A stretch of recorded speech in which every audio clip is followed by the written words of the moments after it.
Carolina del Norte está dominada por un terreno escabroso. Su paisaje nunca había sido afectado por los problemas de la vida en la ciudad. Eso estaba por cambiar.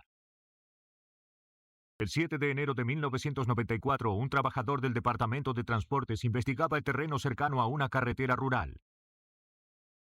Hizo un descubrimiento macabro. Los investigadores del Departamento de Policía de Watauga fueron llamados a la escena. Escondido entre la maleza encontraron un cuerpo. Aunque el frío clima había ayudado a conservar el cuerpo, los investigadores determinaron que hacía tiempo que se encontraba allí. La víctima, un hombre de unos 30 o 40 años, tenía orificios de bala en la sien izquierda y a la derecha del cuello. El cuerpo estaba completamente desnudo, excepto por un reloj y un anillo en su mano izquierda. Pero además de las joyas, no había demasiada evidencia que identificara a la víctima ni la relacionara con el asesino. Los investigadores rastrillaron la zona que rodeaba el cuerpo en busca de alguna prueba. A unos pocos metros del cuerpo encontraron un trozo de cinta aisladora negra. La cinta fue recogida y enviada al laboratorio forense para ser analizada. La oficial Paula Townsend trabajó en el caso. Esperando identificar a John Doe, ingresó la poca información que tenía en la base de datos de la policía.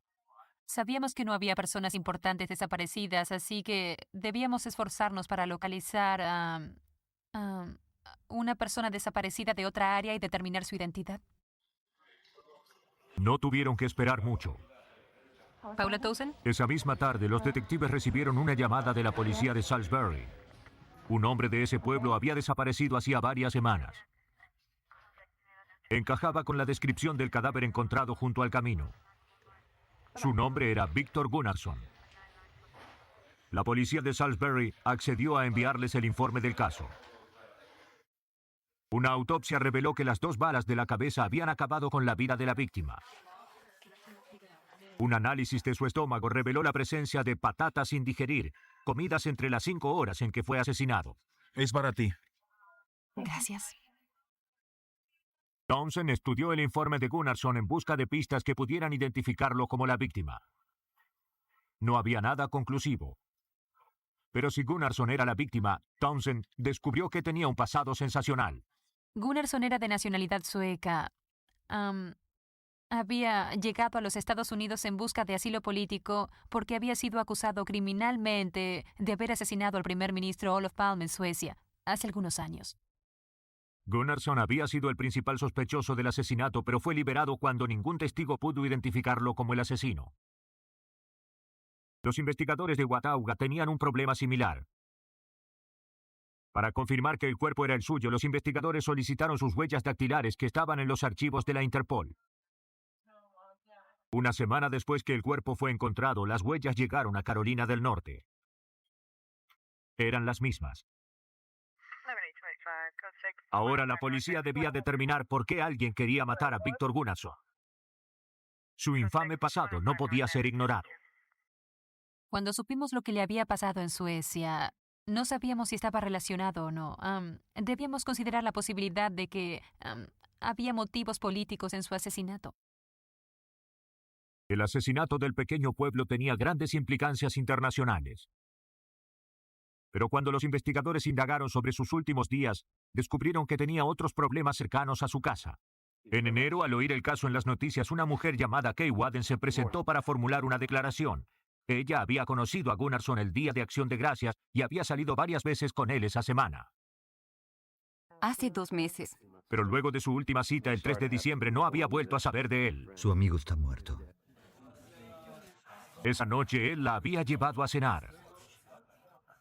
Wadden confirmó que Gunnarsson había comido patatas. Basándose en los resultados de la autopsia, los investigadores supieron que había sido su última cena. Luego de cenar, Wadden lo invitó a su casa. Pero no estaban solos.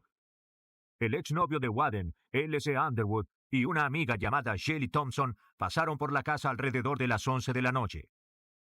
No se trataba de una visita amistosa. Kay Wadden le describió su tormentosa relación de 2 años con Underwood a la policía. Aunque habían terminado, él se negaba a dejarla salir de su vida. la teoría de que Gunnarsson era el objetivo de un asesinato político perdía credibilidad. Los obsesivos celos de L.C. Underwood lo convirtieron en el principal sospechoso del asesinato del sueco, pero no sería un caso fácil de seguir. Además de ser un sospechoso, también era policía. Acusar a un oficial de policía es muy complicado. Si las sospechas de los investigadores sobre Underwood eran erróneas, destruirían la vida profesional y personal de un colega. Pero si eran correctas, estarían peleando cuesta arriba contra alguien que sabía cómo ocultar las pruebas. Para armar su caso, los investigadores debían mantenerse alejados de Underwood. En lugar de confrontarlo directamente, los detectives comenzaron a indagar a las personas cercanas a él. Shelley Thompson había estado en el auto cuando el sospechoso pasó junto a la casa de Warren. Underwood le había dicho que le hacía un favor a un amigo cuando pasó con el auto y anotó el número de la matrícula de Gunnarsson. No sé qué casa. Thompson dijo que cuando volvieron a su casa, ella llamó a la policía y le pidió a un colega información sobre la matrícula. Si lo llega a contactar, Los investigadores confirmaron que el nombre y la dirección de Gunnarsson se le habían dado a Underwood esa misma noche. ¿Tiene tiempo para hacerlo ahora? Sí. La información era suficiente para que la policía consiguiera una orden de allanamiento para la casa de Underwood. Estaban por enfrentarse a un oficial de policía y al principal sospechoso de la investigación del asesinato. pueden revisar la despensa. Mike, ven conmigo. Mientras revisaban su casa, los investigadores le preguntaron a Underwood si sabía sobre el asesinato de Victor Gunnarsson. Este no solo negó tener conocimiento del asesinato, sino que dijo no haber oído nunca ese nombre. El sospechoso fue atrapado mintiendo, pero eso no probaba el asesinato. Bien, continúen. Los investigadores necesitaban pruebas físicas contundentes para conectarlo con el crimen. Revisen desde el pasillo hasta la secadora. La búsqueda inicial de la Inmaculada Casa no contribuyó con el caso. Si Underwood había matado al sueco, había sido muy ingenioso y organizado como para dejar un arma humeante. La única manera de atraparlo sería encontrando pistas menos obvias en sitios menos esperados. Detrás de la lavadora notaron algo que habían visto antes. Un trozo de cinta aisladora negra como la que encontraron cerca del cuerpo de Victor Gunnarsson. Bien. Parecía que el meticuloso policía había subestimado la determinación de sus colegas. En el condado de Watauga, la policía de Carolina del Norte intenta solucionar el asesinato de Victor Gunnarsson, de 38 años.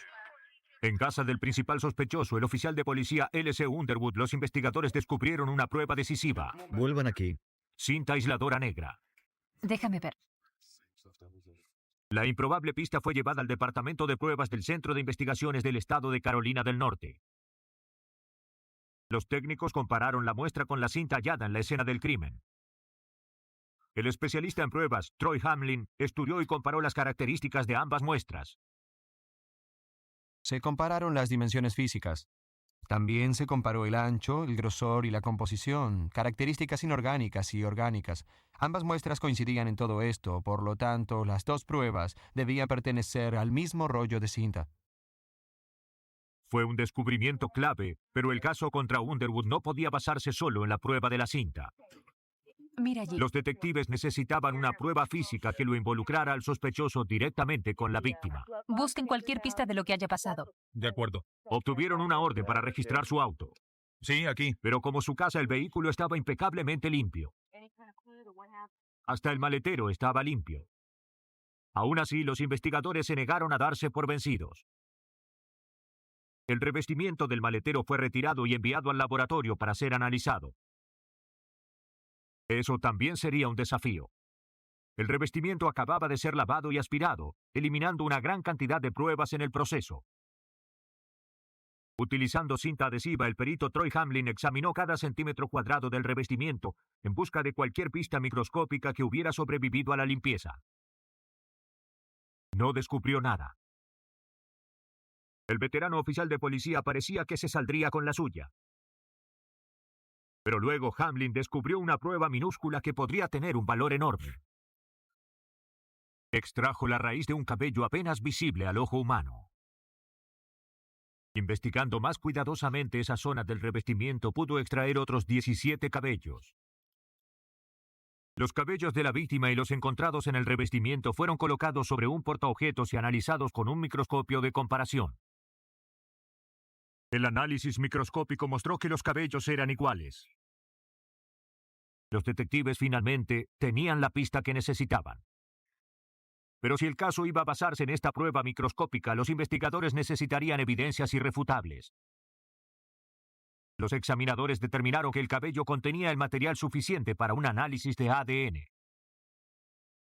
Las pruebas confirmaron que la secuencia de ADN del cabello encontrado en el maletero del vehículo del sospechoso era la misma que la extraída de la sangre de la víctima. ¡Policía! ¡Policía! ¡Levante las manos! Underwood estaba vinculado a la víctima. Las manos detrás de la espalda. Se consiguió una orden de arresto. ¡Vamos! El juego de Underwood del gato y el ratón había terminado. La policía especula que el 3 de diciembre, al haber visto a su exnovia con otro hombre, Underwood fue cegado por los celos.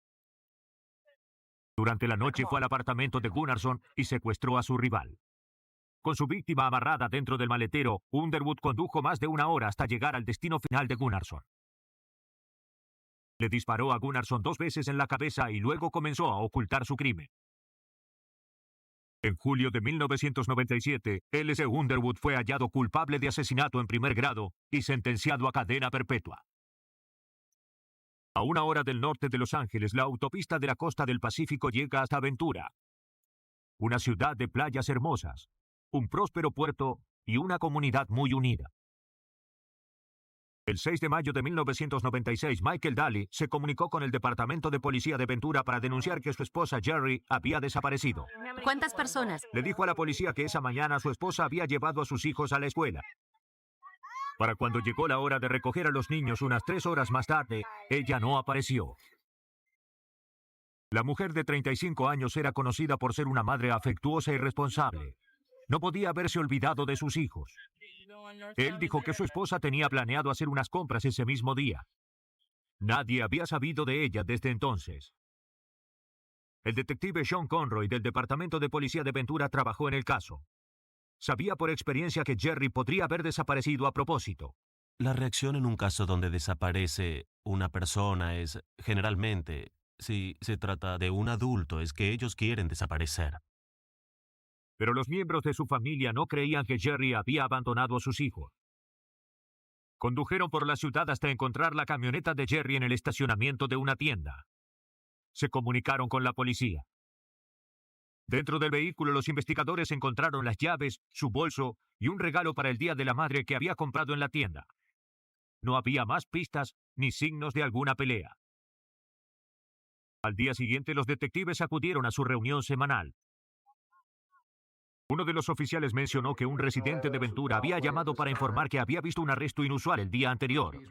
Encontramos unas llaves dentro del automóvil. Había sido donde hallaron la camioneta de Jerry Daly. Aún no hablamos con sus familiares. De todos modos, una de estas, creo que... Visitaron al testigo.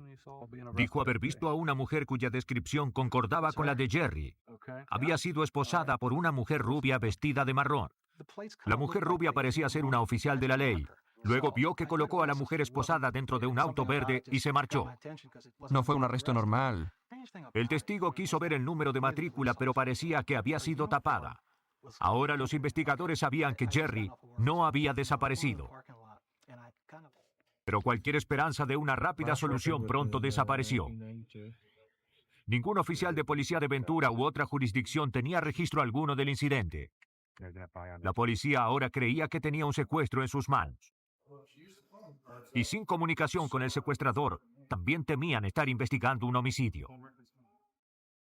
Los detectives querían interrogar a Michael Daly en detalles, pero cuando lo fueron a ver, lo encontraron con otra mujer. Su nombre era Diana Hahn. Ambos fueron detenidos para ser interrogados. Cuénteme lo que hizo ayer. El detective Skip Young interrogó a Michael Daly. Durante nuestras primeras conversaciones con Michael, él no parecía ser el esposo angustiado, frenético y preocupado que usted y yo podríamos ser.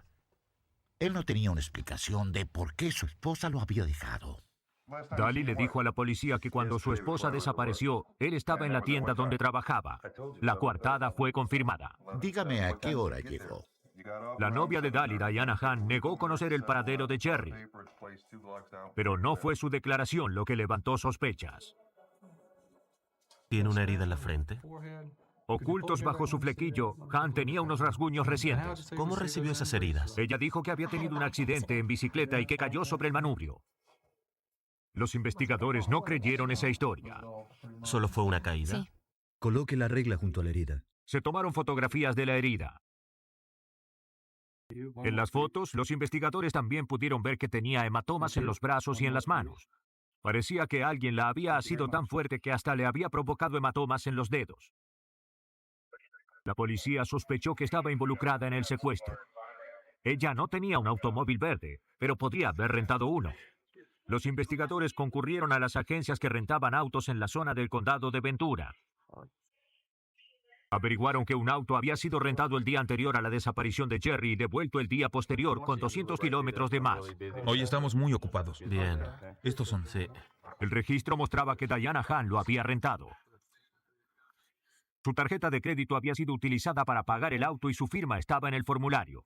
Bien. El detective Conroy esperaba que un examen del vehículo rentado lo ayudara a descubrir lo que le pasó a Jerry Daly. Aunque el secuestro había ocurrido al menos una semana antes de esto, la agencia de autos no había vuelto a rentar el auto. Preguntamos por qué. El auto había sido devuelto sin el espejo retrovisor que se encontraba dentro del automóvil. Los investigadores confirmaron que el auto rentado por Diana Han era verde, exactamente como había descrito el testigo. Lo llevaron al laboratorio de criminología de Ventura. Allí los criminólogos estudiaron el vehículo en busca de rastros de Jerry Daly. Por todo el automóvil vieron manchas. Parecían ser manchas de sangre. Para averiguarlo, los técnicos usaron hisopos humedecidos para recoger las muestras. En el laboratorio, las muestras se colocaron en un tubo con un químico que reacciona con la sangre. En presencia de sangre, el hisopo se torna verde azulado. Utilizando este método, el detective de policía de Ventura, Harry Scott, obtuvo muchos resultados conclusivos. Descubrimos que había sangre en el picaporte de la puerta del lado del acompañante. A pesar de que había sido lavado, también hallamos sangre en una parte del techo, en el interior del automóvil, y también hallamos sangre en el maletero. Esta es sangre de Jerry Daly. El trabajo del laboratorio confirmó que la sangre era humana. Pero aquí los investigadores llegaron a un camino sin salida.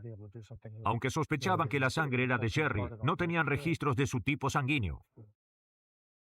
Pero los científicos tenían otra solución para ese obstáculo. Los técnicos le extrajeron sangre a los padres de Daly. Así generaron los códigos de ADN y los compararon con el ADN de la sangre que se encontró en el automóvil. Los resultados eran inconfundibles. La sangre hallada en el auto provenía de un hijo biológico de los padres de Jerry Daly. Pero no fue un descubrimiento alentador. La presencia de sangre en el vehículo confirmó el peor de los temores. No era probable que encontraran viva a Cher. Ahora Diana Han era la principal sospechosa. Pero como no tenían un cuerpo, no podían probar que se había cometido un asesinato. La policía no era la única que buscaba respuestas. Aquí es donde la comunidad y los amigos de Sherry trabajaron cada semana por la mañana. Se reunían en la tienda de donde había sido secuestrada y partían en grupos de rastreo. El 1 de junio, casi un mes después del secuestro, los rastreadores percibieron el hedor de la descomposición en un lugar remoto en las afueras de Ventura.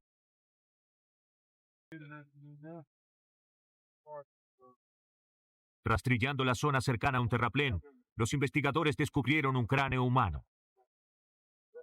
Creyeron haber descubierto el último lugar de descanso de Jerry Daly. La policía de Ventura, California, continuó buscando a Jerry Daly, una joven esposa y madre de 2 hijos que había desaparecido súbitamente. Un mes después que su esposo la reportara como desaparecida, los investigadores creyeron que finalmente la habían encontrado. El grupo de búsqueda rastrilló la escena. En la zona donde se encontró el cráneo y restos óseos, también se encontraron algunas pertenencias. Los objetos fueron cuidadosamente recogidos con la esperanza de poder identificar a Jerry Daly. Los investigadores también encontraron atuendos iguales a los que usó Jerry la última vez que había sido vista. Esto demostraba muchas cosas.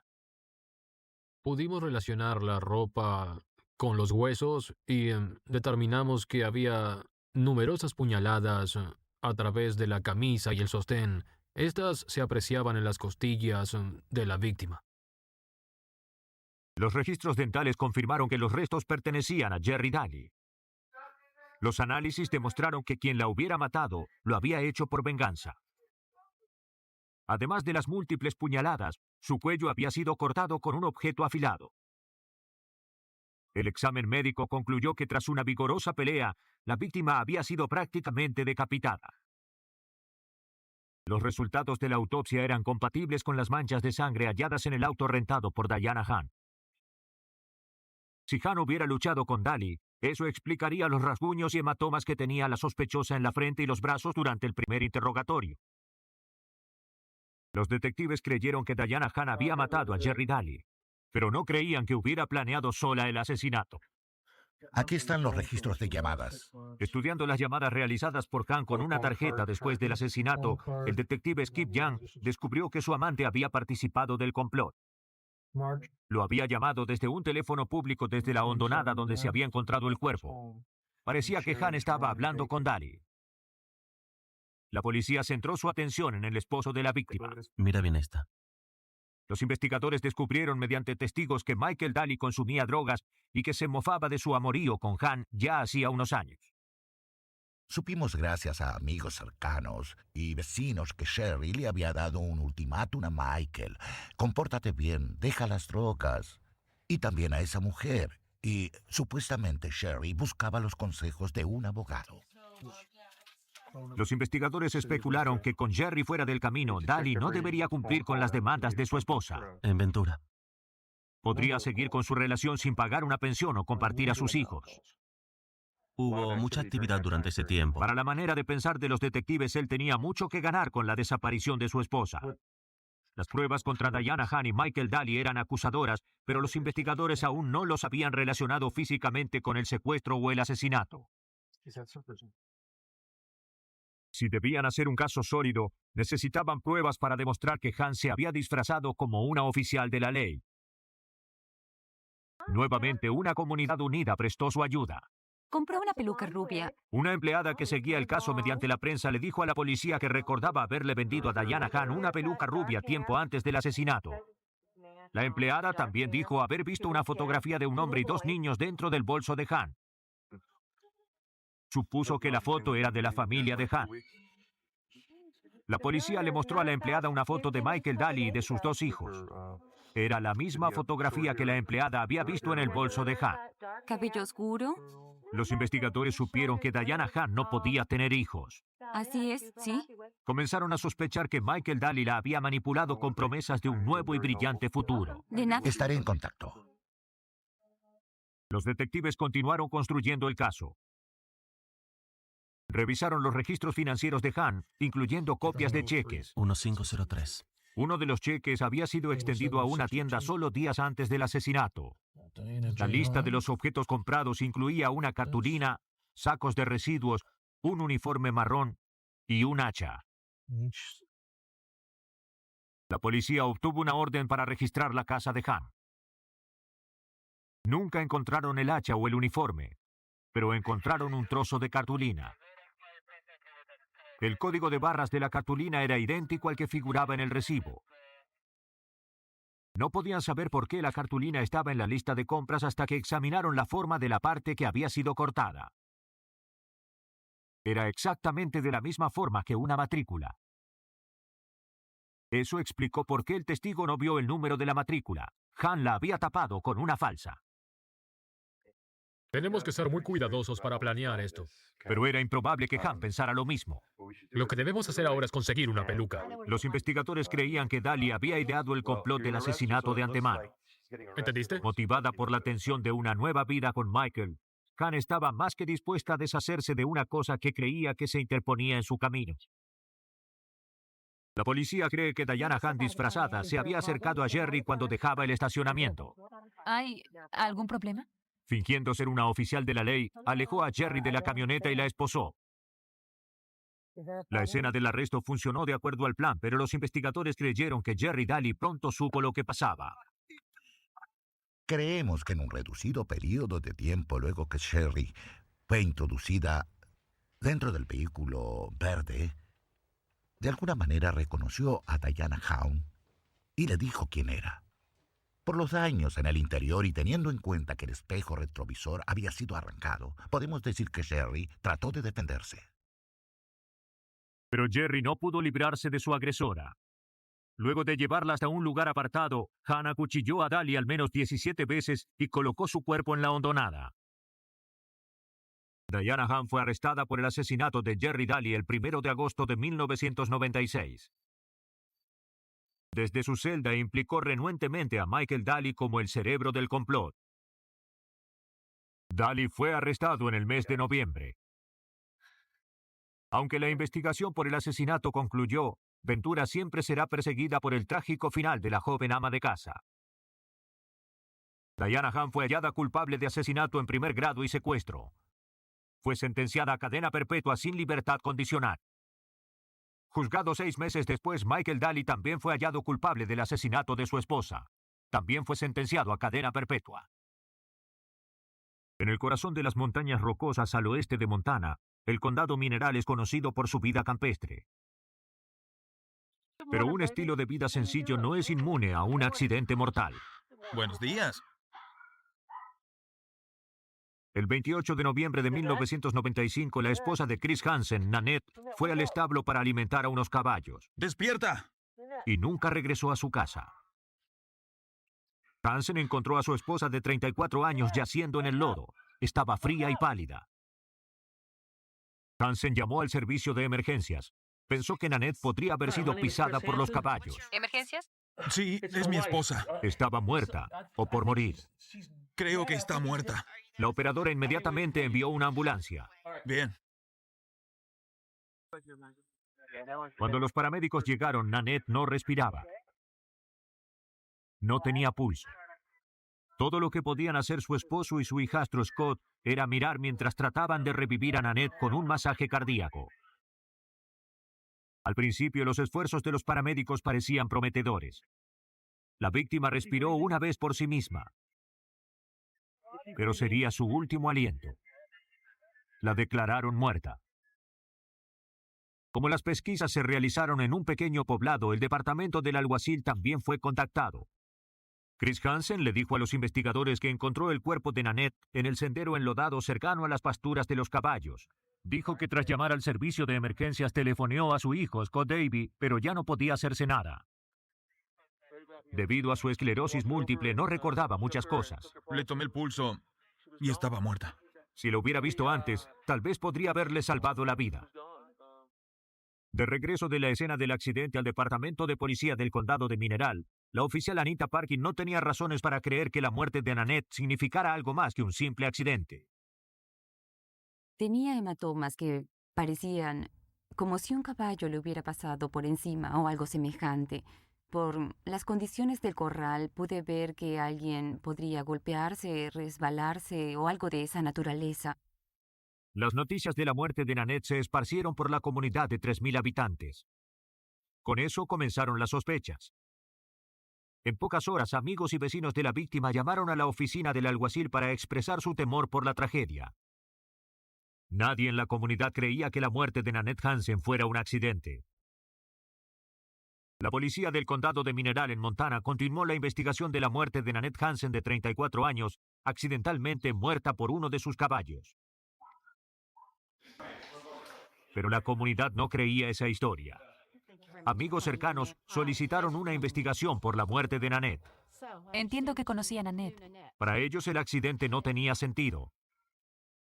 Nanette tenía experiencia en el cuidado y control de caballos. Solo tenía animales dóciles. La oficina del fiscal del condado de Mineral recibía llamadas de los mismos amigos escépticos. Hasta ahora no había razones para las sospechas del pueblo. El fiscal Sean Donovan lo consultó con el departamento de policía. Decidieron que la única manera de disipar los rumores era hacerle una autopsia al cuerpo. Ambos acordamos, solo para acabar con las preocupaciones de los vecinos, que debíamos hacer eso. No esperábamos encontrar nada. Los restos de la víctima se transportaron hasta el laboratorio de criminología de Missoula. Allí se le pidió al médico forense Gary Dale que determinara las causas de la muerte de Nanette Hansen.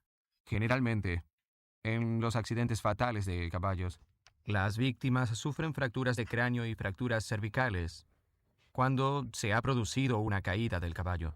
No había pruebas externas de ningún tipo de heridas fatales. Las heridas consistían mayormente de raspaduras y hematomas. El cráneo de Nanette no estaba fracturado. Su espina dorsal estaba intacta. No tenía hemorragias severas. Las heridas encontradas eran relativamente menores. Un grupo de pequeños rasguños en la cabeza y un hematoma de 5 centímetros en su sien derecha. Rasuraron el cabello que cubría el hematoma y descubrieron un patrón inusual en el cuero cabelludo. No pudieron identificar inmediatamente la causa de la herida. Ninguna de estas heridas encajaba con el perfil de las pisadas de un caballo. Los estudios internos del cuerpo evidenciaron una gran cantidad de lodo y deyecciones del corral. No había muerto pisoteada. Había muerto por asfixia. Y en este caso se puede pensar en la posibilidad de que haya quedado inconsciente por un golpe. De alguna manera el caballo la había golpeado contra el establo y cayó sobre las deyecciones del corral y básicamente se ahogó. O se sofocó en esas deyecciones. Esta otra. Pero faltaba algo en este argumento. Nanette había sufrido solo heridas superficiales en la cabeza. ¿Y este? No había pruebas de un trauma cerebral que habría sido la causa de que perdiera la conciencia. Se formuló una nueva teoría macabra. Existía la posibilidad de que estuviera con el rostro hacia abajo, apoyada con sus manos en el suelo húmedo y que le hayan aplicado presión sobre su espalda y nuca. Básicamente fue forzada a tragar todo eso. Lo que inicialmente parecía un accidente ahora se llamaba homicidio. Con un caso abierto por homicidio, el esposo de la víctima, Chris Hansen, fue llamado para interrogarlo. Esperaban que pudiera decirles quién querría que su esposa muriera. Aunque la muerte de Nanette Hansen se basó en un accidente, una autopsia hizo que los investigadores de Montana abrieran un caso por homicidio. Los detectives interrogaron a su esposo, Chris Hansen. Los hematomas y rasguños que tenía el cuerpo de Nanette sugerían que había peleado hasta morir. Para averiguar si Chris Hansen se encontraba en el otro extremo de la riña, le pidieron que se quitara la camisa. Estaba cubierto de lo que parecían rasguños de uñas. ¿Y eso? Cuando le pidieron que explicara los rasguños, dijo que había tropezado y caído dentro de la casa. Hansen aseguró que con su esclerosis múltiple y su cercana ceguera, no había manera de que pudiera dominar físicamente a su esposa. Gracias. Aunque decía la verdad sobre su esclerosis, parecía que sobrepasaba su discapacidad. Luego, durante la investigación, supimos que podía jugar a los dados y ver los números. También podía pararse junto a una mesa de billar y saber qué número tenían las bolas y que había solicitado y recibido una licencia para cazar en 1994. Escriba su declaración sobre lo que pasó ese día. Aunque pudo tener dificultades para trabajar, los investigadores creyeron que era lo suficientemente fuerte como para vencer a su esposa. Los amigos de Nanette y sus compañeros dijeron que ella frecuentemente tenía hematomas y los ojos negros. Las cosas habían salido mal, descubrieron los investigadores, desde que el hijo de Chris, Scott Davey, había llegado al pueblo. El joven de 31 años no había visto a su padre desde que era un niño pequeño. Un año antes de la muerte de Nanette, él había llegado de visita y decidió quedarse. Rentó una casa remolque a unos minutos del lugar y comenzó a construir una cabaña en su propiedad. Para padre e hijo, era una reunión bendita. Los investigadores comenzaron a indagar en el pasado de Abby. ¿Dijo otras cosas sobre ella además de eso? Una compañera de trabajo le dijo a los investigadores que Abby era muy abierto en cuanto a su odio hacia Nanette. Decía que podría aparentar una muerte accidental clavando una herradura en una tabla y golpearla con ella. Dijo que haría lo que fuera por quitarle las manos de la propiedad de su padre y de su herencia. Parecía que Abe lo había logrado. Revisando los informes, los detectives supieron que semanas antes de la muerte de Nanette, Abe había incitado a su padre para que se separara financieramente de Nanette. Hansen accedió, canceló sus tarjetas de crédito y abrió una cuenta bancaria solo a su nombre. No era suficiente información para realizar un arresto, pero le dio al departamento del alguacil una orden para revisar la propiedad de Abe. Bien. Buscaron objetos que concordaran con los misteriosos rasguños y hematomas del cuero cabelludo de la víctima. En su remolque encontraron un par de botas. El patrón de la suela parecía familiar. En el auto de Abe, los detectives hicieron otro descubrimiento. Un arma casera llamada cachiporra. Un saco de cuero relleno con objetos metálicos. Los objetos fueron llevados al laboratorio del estado de Montana. La simple creencia que padre e hijo habían matado a Nanette no era suficiente para probar un asesinato. A menos que alguien pudiera establecer un vínculo irrefutable entre esta prueba y sus heridas, los dos nunca serían acusados.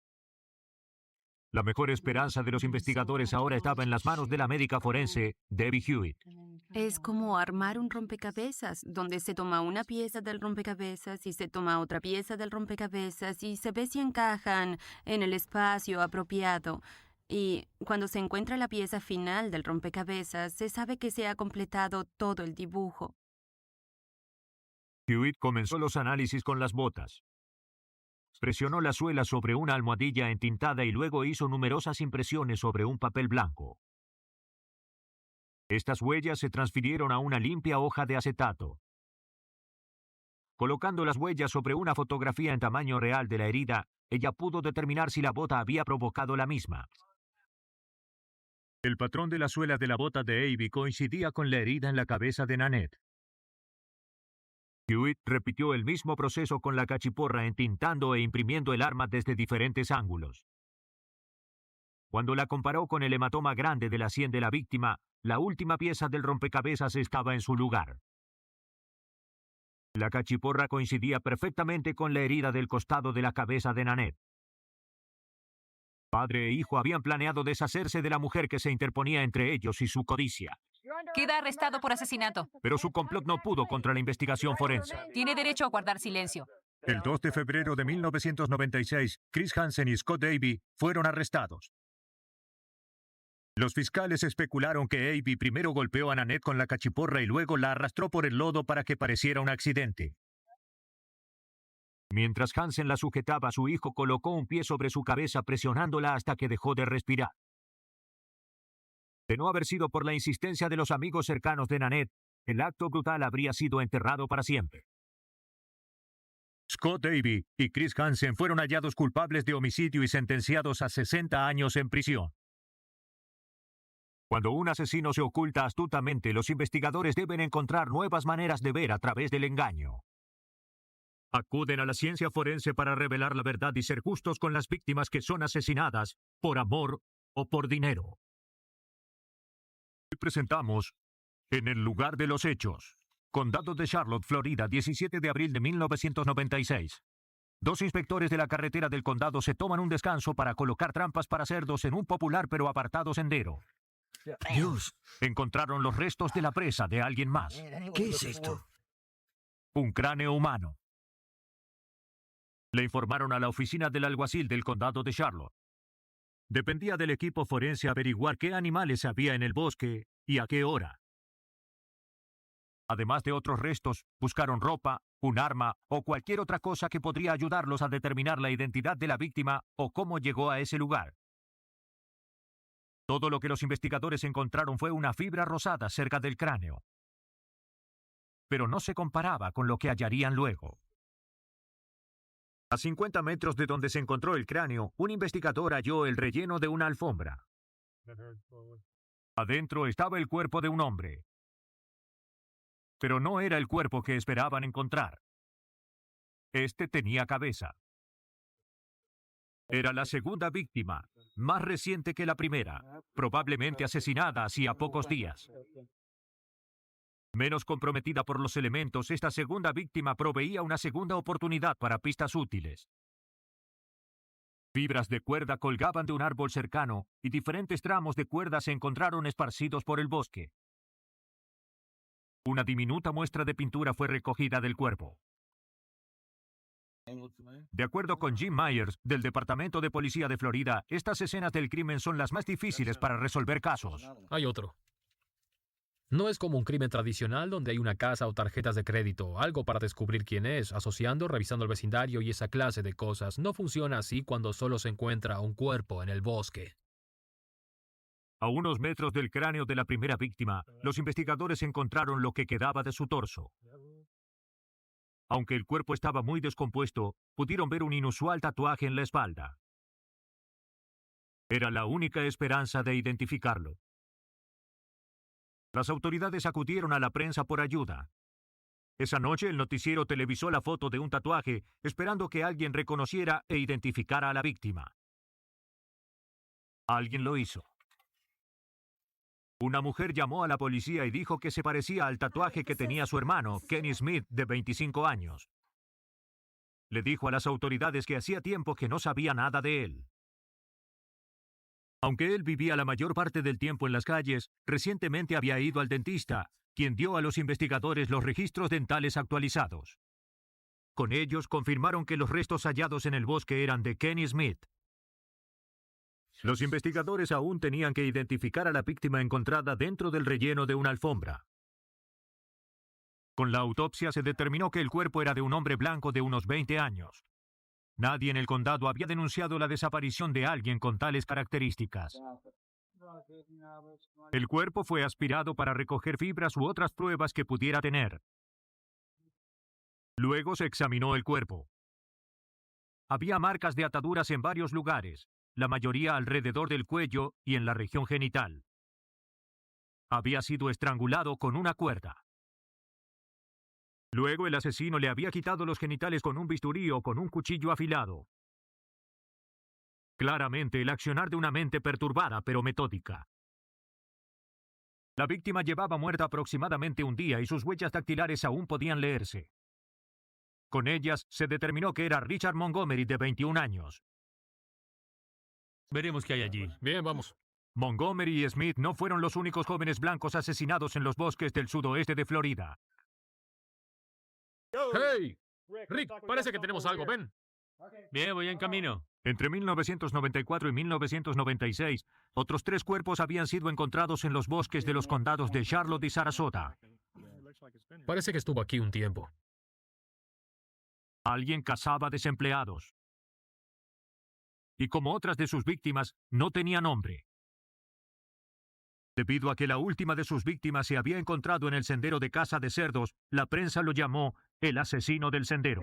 Para coordinar esfuerzos entre jurisdicciones, la policía de Florida formó una fuerza especial con el departamento del alguacil del condado de Charlotte y la policía de Northport. El agente especial Jim Myers guió a la fuerza especial. No tenían un minuto que perder. Los misteriosos asesinatos en serie recibieron gran publicidad. Pronto, eso sirvió. Donald Perry, un recluso de una prisión estatal de Florida, había visto las noticias y le dijo a las autoridades que podría haber sido una víctima potencial del asesino. Y estaba en el asiento del acompañante. Perry dijo que un hombre se le acercó en un parque y le ofreció $150 para posar desnudo en el bosque. Le dijo que las fotos incluirían su misión, pero que sería amarrado a un árbol. ¿Y en el bolso? En el bolso había... Serían instantáneas, así no tendría que preocuparse porque se vendieran los negativos. Finalmente llegamos allí. El hombre cuyo nombre era Dan parecía muy amable y Perry necesitaba el dinero, entonces aceptó el trabajo. De camino al bosque, el auto se atascó en el lodo en una zona apartada. Unos transeúntes los ayudaron a salir mientras Perry maniobraba. De acuerdo, vamos. ¡Vamos! Fue entonces cuando Perry vio los accesorios que Dan había preparado para la sección fotográfica. Las cuerdas, un cuchillo y unos guantes que le hicieron temer por su vida. Tan pronto como liberaron el auto, Perry pisó el acelerador. Es el sujeto que vi en televisión. Horas más tarde fue arrestado por robarlo. Su argumento coincidía lo suficiente como para que los investigadores revisaran el informe del robo. Los investigadores descubrieron que la denuncia había sido hecha por un hombre llamado Daniel Conahan y su padre, el dueño del vehículo. Las fuerzas especiales tomaron la delantera y actuaron. Comenzaron a vigilar a Conahan. El enfermero registrado de 43 años vivía con sus padres en el condado de Charlotte. Su capacitación como enfermero recordaba la precisión clínica que usó el asesino para mutilar a una de las víctimas. La policía fotografió a Conahan hablando con desempleados y persiguiéndolos con su auto. No era un delito. Sin embargo, era sospechoso.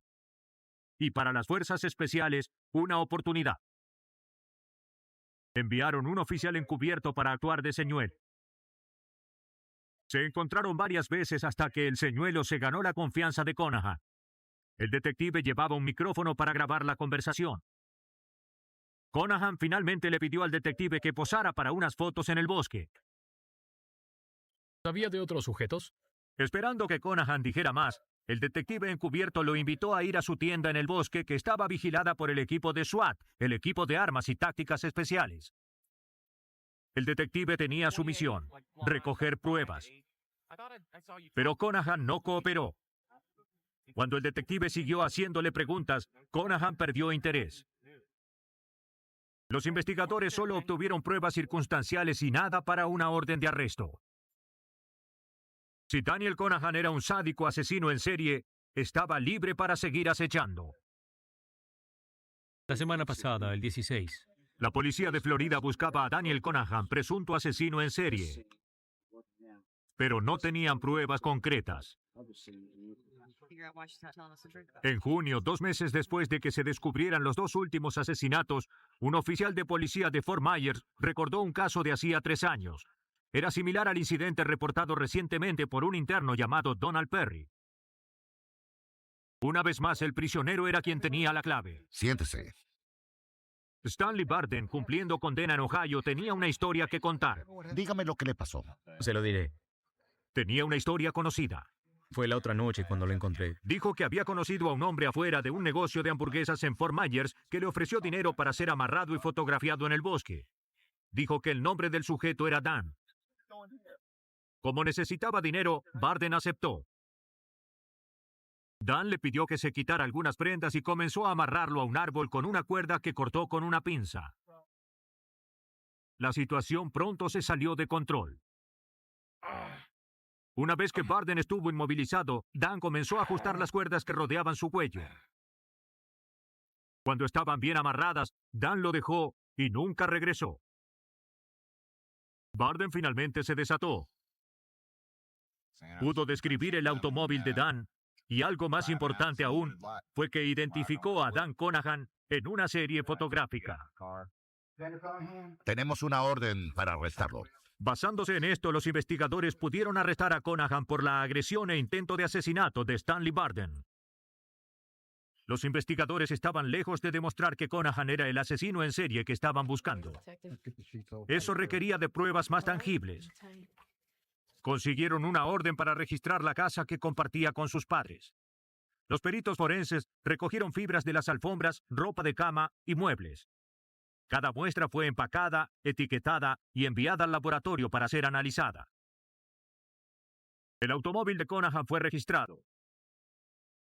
Además de una variedad de alfombras y fibras del tapizado, los técnicos también recogieron un trozo de pintura de la parte exterior del automóvil. Debían compararlo con el hallado en el cuerpo de Richard Montgomery, uno de los 2 jóvenes encontrados en el Sendero de los Cerdos. Aquí hay algo.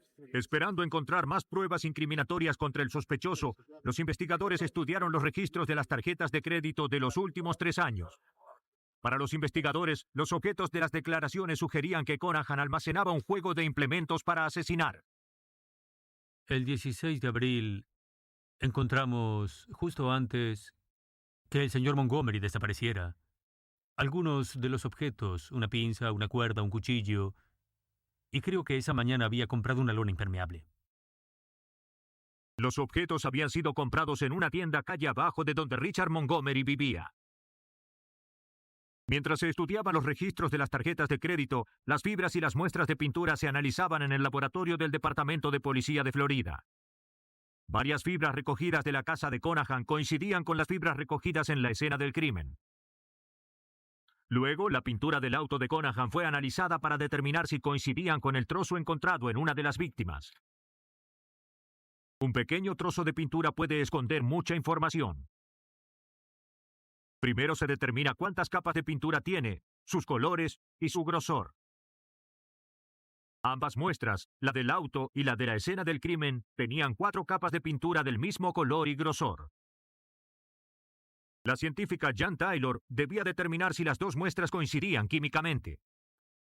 Para poder hacer el examen microquímico, tomo 2 muestras de cada capa de pintura y les aplico un agente solvente o un reactivo para ver si la pintura reacciona al solvente o al reactivo. Hago esto con la pintura en cuestión recogida de la víctima y con las muestras de pintura extraídas del vehículo. Haciendo esto, logré determinar que las pinturas eran exactamente iguales en este paso de mi investigación. Eso ponía a los detectives un paso más cerca para hacer un caso contra Conahan, pero no lo suficientemente cerca. Taylor tenía más trabajo que hacer. Utilizó radiación infrarroja para analizar las sustancias químicas de las muestras de pintura. Luego, un microscopio de electrones reveló los pigmentos. En un proceso llamado análisis de rayos X de energía dispersiva, las muestras fueron bombardeadas por los rayos X, causando la liberación de sus electrones. Estos electrones revelaron los elementos de los que estaba hecha la pintura. En todas las pruebas, la pintura coincidía. Los rastros de pintura hallados en el cuerpo de Richard Montgomery provenían del auto de Daniel Conahan. La ciencia tenía un caso contra Conahan.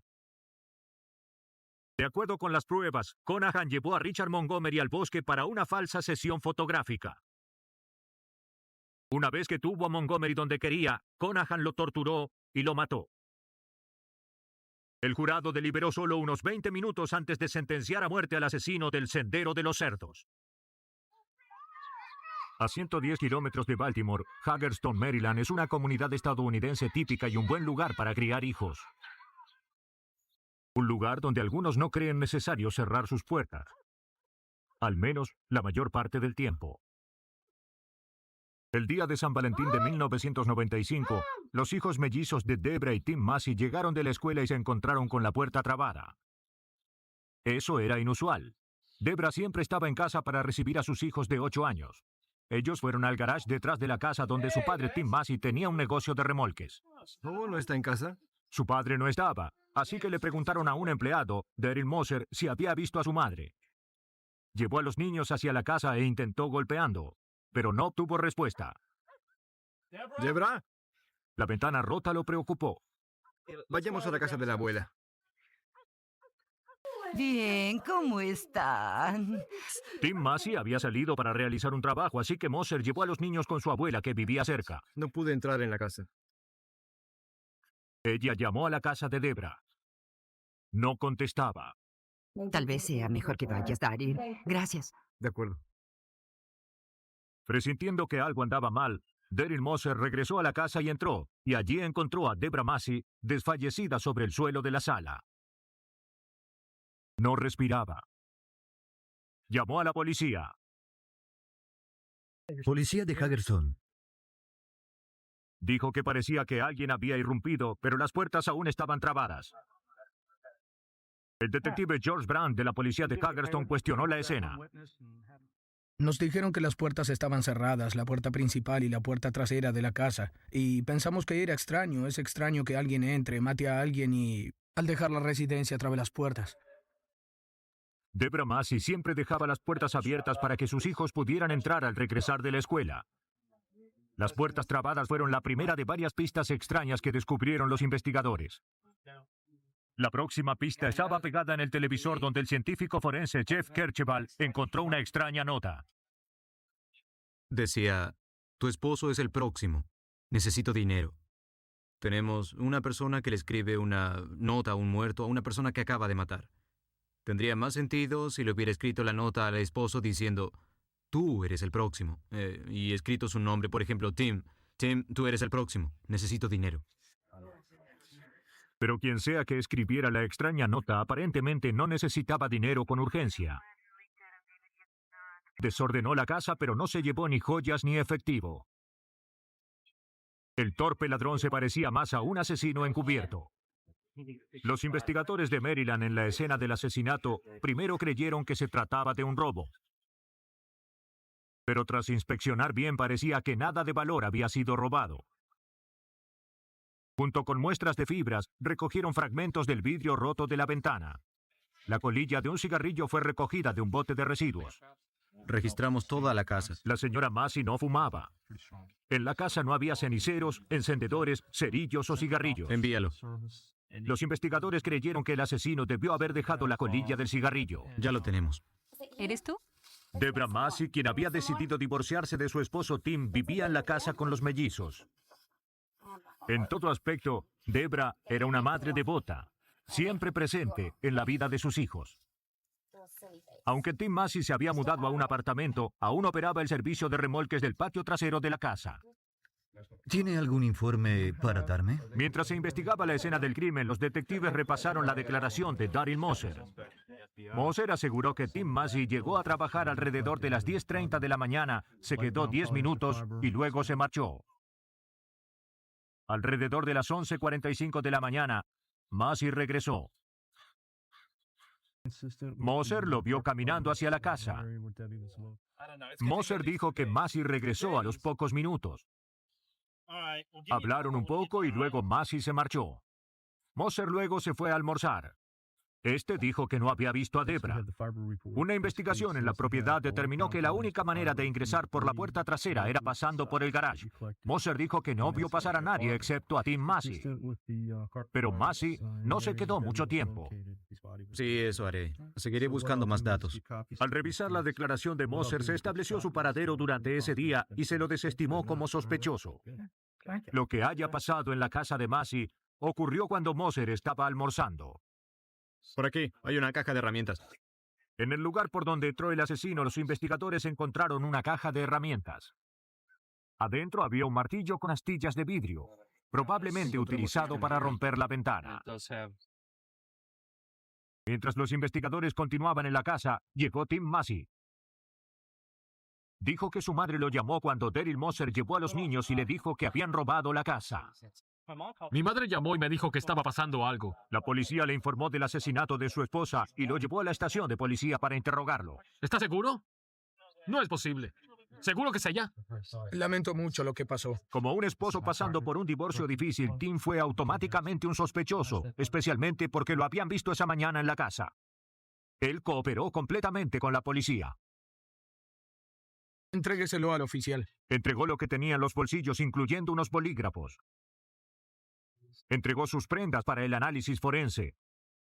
Era un procedimiento habitual para probar que alguien era inocente. Tim Massey reconoció que la pareja tenía una relación turbulenta. ¡Quiero hablar contigo! ¡Espera! Debra había iniciado el divorcio hacía 2 semanas y también había solicitado una orden para protegerla contra Tim. De acuerdo, me voy. Él y sus empleados no podían ir a la casa. Las 7 en punto. ¿Y a qué hora fue a lo de Bob? A las 7. Massey dijo que esa mañana había estado en el garage. Fue a ver a uno de los mellizos que había estado enfermo. Señor Massey, ¿puede decirme dónde estaba? Le dijo a la policía que Debra lo había recibido en el pórtico. La casa de Bob. ¿Y a qué hora llegó allí? Massey insistió que hacía semanas que no entraba en la casa. Después de dejar la casa, fue a una de las playas de estacionamiento de la policía, hacia donde remolcaba los vehículos. ¿Qué hay? A la 1 en punto, Massey llamó a la policía para informar que alguien había robado las 4 ruedas de uno de los autos. Sí, pero alguien vino y se llevó todas mis cosas. El oficial lo encontró allí a la 1:18. No me cree, ¿no? Estuvieron hasta la 1:50 cuando ambos fueron a la estación de policía. Massey conocía a los policías porque había remolcado autos para ellos. Dijo que quería ir a la estación para saludar. Los investigadores debían considerar que Debra Massey había sido asesinada al azar por un desconocido. Salieron a las calles para ver si alguien podía informarles de algo sospechoso. Bien, gracias. A pesar de sus esfuerzos, la policía no consiguió nada. Nadie tenía información útil para compartir. Nadie había visto nada sospechoso. Mientras la policía investigaba en el vecindario, Debra Massey fue sometida a una autopsia. Los forenses determinaron que había sido asesinada entre las 11:15 de la mañana y la 1:15 de la tarde. Por las marcas en su garganta era claro que había sido estrangulada manualmente hasta morir. Estrangulación. Eso es lo que creo. El médico forense Jeff Kercheval notó algo significante en las marcas.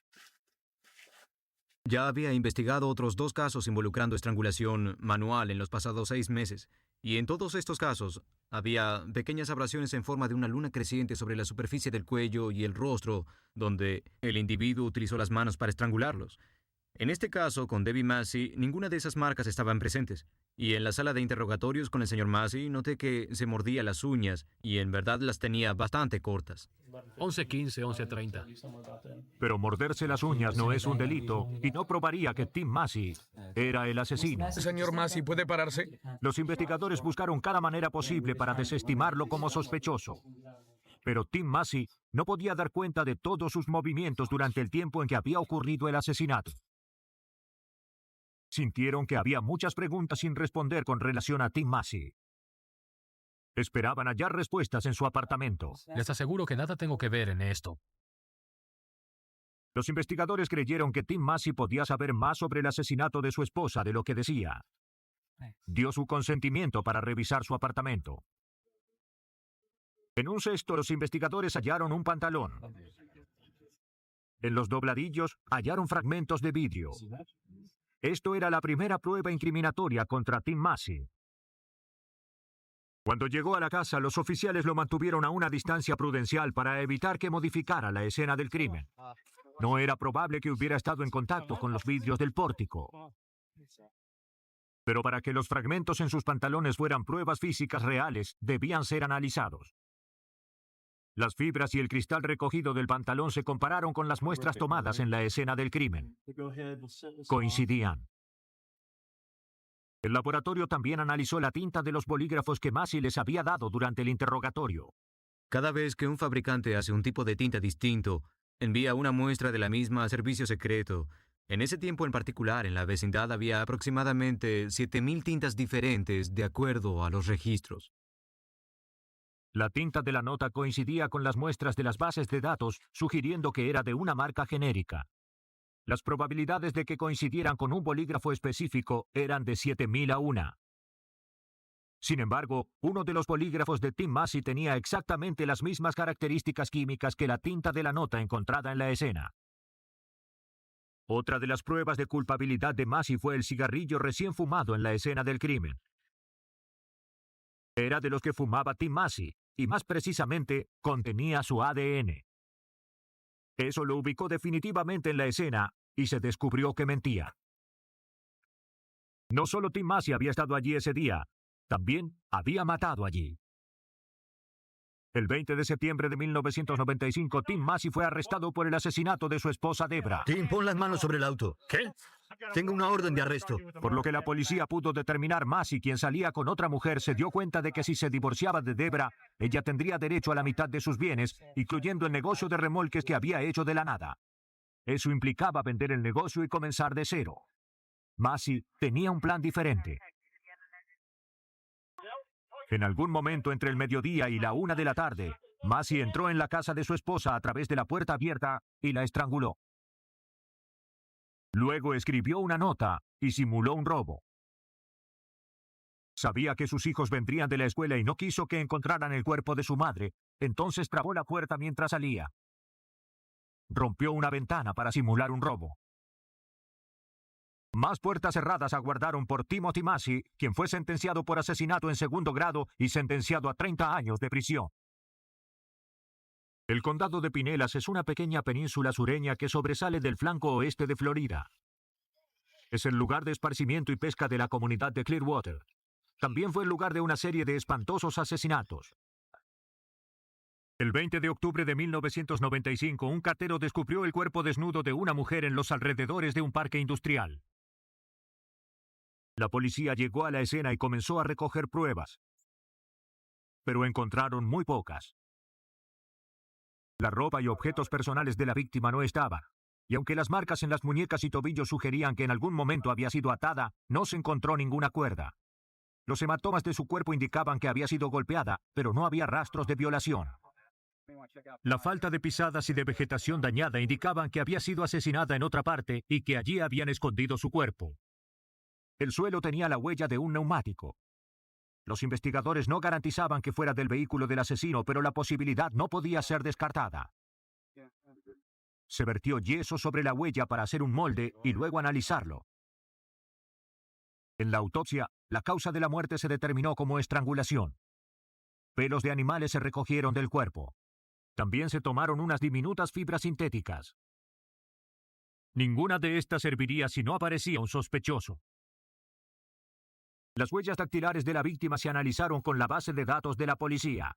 Era Wendy Ann Evans, de 42 años, y tenía antecedentes por drogas. ¿Cuánto hace que desapareció su madre?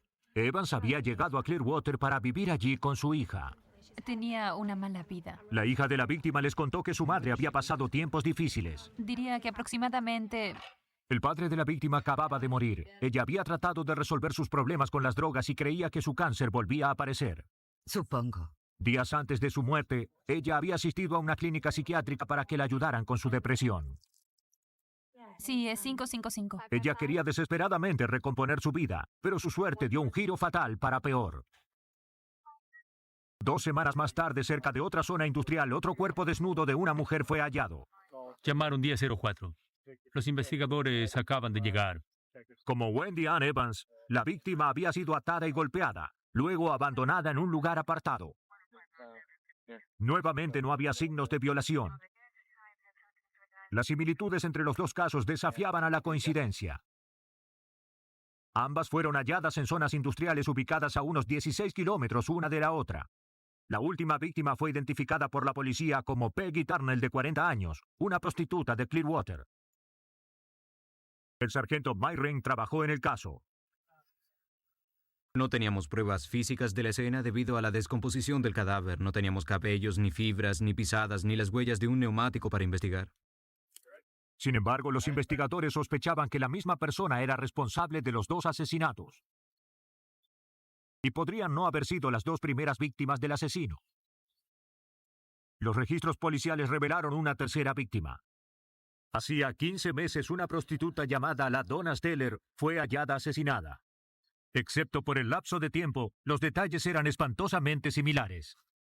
Las 3 mujeres eran blancas. Todas fueron halladas desnudas, sin objetos personales cerca de sus cuerpos. Y la causa de la muerte, al menos en Steller y Evans, era estrangulación manual y golpes físicos. En enero de 1996, 3 meses después de que Wendy Ann Evans fuera asesinada, el cuerpo de Cindy Pugh, de 27 años, fue descubierto detrás de un basurero. Su ubicación estaba a medio camino del lugar donde las otras 2 víctimas fueron encontradas. Y como ellas, estaba desnuda y había sido estrangulada. Si quedaba alguna duda sobre un asesino en serie, el asesinato de Cindy Pugh la borró. Las sábanas que usaron las autoridades para envolver a las víctimas fueron enviadas al laboratorio del Departamento de Policía de Florida, en Tampa Bay. Allí fueron cepilladas cuidadosamente. Todo lo que había en ellas se colocó sobre un papel esterilizado llamado pliegue de restos. El científico Jerry Cirino buscó rastros de pruebas entre los restos. Entre los restos recogidos del asesinato de Wendy Ann Evans, Cirino descubrió 4 fibras rosadas de una alfombra. Coincidían con las fibras encontradas en Cynthia Pugh. También se hallaron más pelos de animales. Se enviaron para posteriores análisis. El cuerpo de Cynthia Pugh también tenía un pequeño trozo de filtro de cigarrillo. Las pruebas recogidas probaron que las mujeres eran víctimas del mismo asesino, pero no ayudaban a las autoridades a acercarse al asesino. Estaba libre para seguir matando. Los investigadores formaron una fuerza especial para alertar a las potenciales víctimas y para vigilar la zona donde trabajaban las prostitutas. Mientras tanto, en otra repartición del Departamento de Policía de Florida, el analista Oral Woods estudió la huella del neumático levantada en la primera escena del crimen. Buscaba un neumático en particular con un diseño de estrías similares. Cuando hube encontrado un diseño similar en mi manual de neumáticos, pude determinar que era un neumático Firestone Radial modelo ATX. Al revisar con el fabricante, supo que ese neumático se hacía para camionetas, pero se vendían pocos. De hecho, hacía 3 años que no los fabricaban. El fabricante le dio a los investigadores el nombre del distribuidor, quien luego les dijo quién los había comprado. Alguien llamado Terry Howard. Los detectives comenzaron a vigilar la casa de Howard. Ella tenía una camioneta como la que estaban buscando, pero generalmente era conducida por el hombre que vivía con ella. Lo vigilaron por separado y fue finalmente identificado como el instalador de ventanas James Randall. Los investigadores comenzaban a tener algo. Cuando Randall fue identificado, revisamos sus antecedentes, descubrimos todo lo de sus arrestos previos en Massachusetts, el hecho de que había pedidos de captura por haber violado su libertad condicional y su previa historia de haber sido sospechoso de asesinato en Massachusetts. Randall era el modelo de un sospechoso de asesinato, y la investigación determinó que los neumáticos de la camioneta de su novia eran de la misma clase que los de la escena del crimen. Pero los investigadores necesitaban pruebas tangibles. Luego tuvieron suerte. Durante la vigilancia, Randall entró en una tienda de neumáticos y reemplazó 2 de los neumáticos de la camioneta.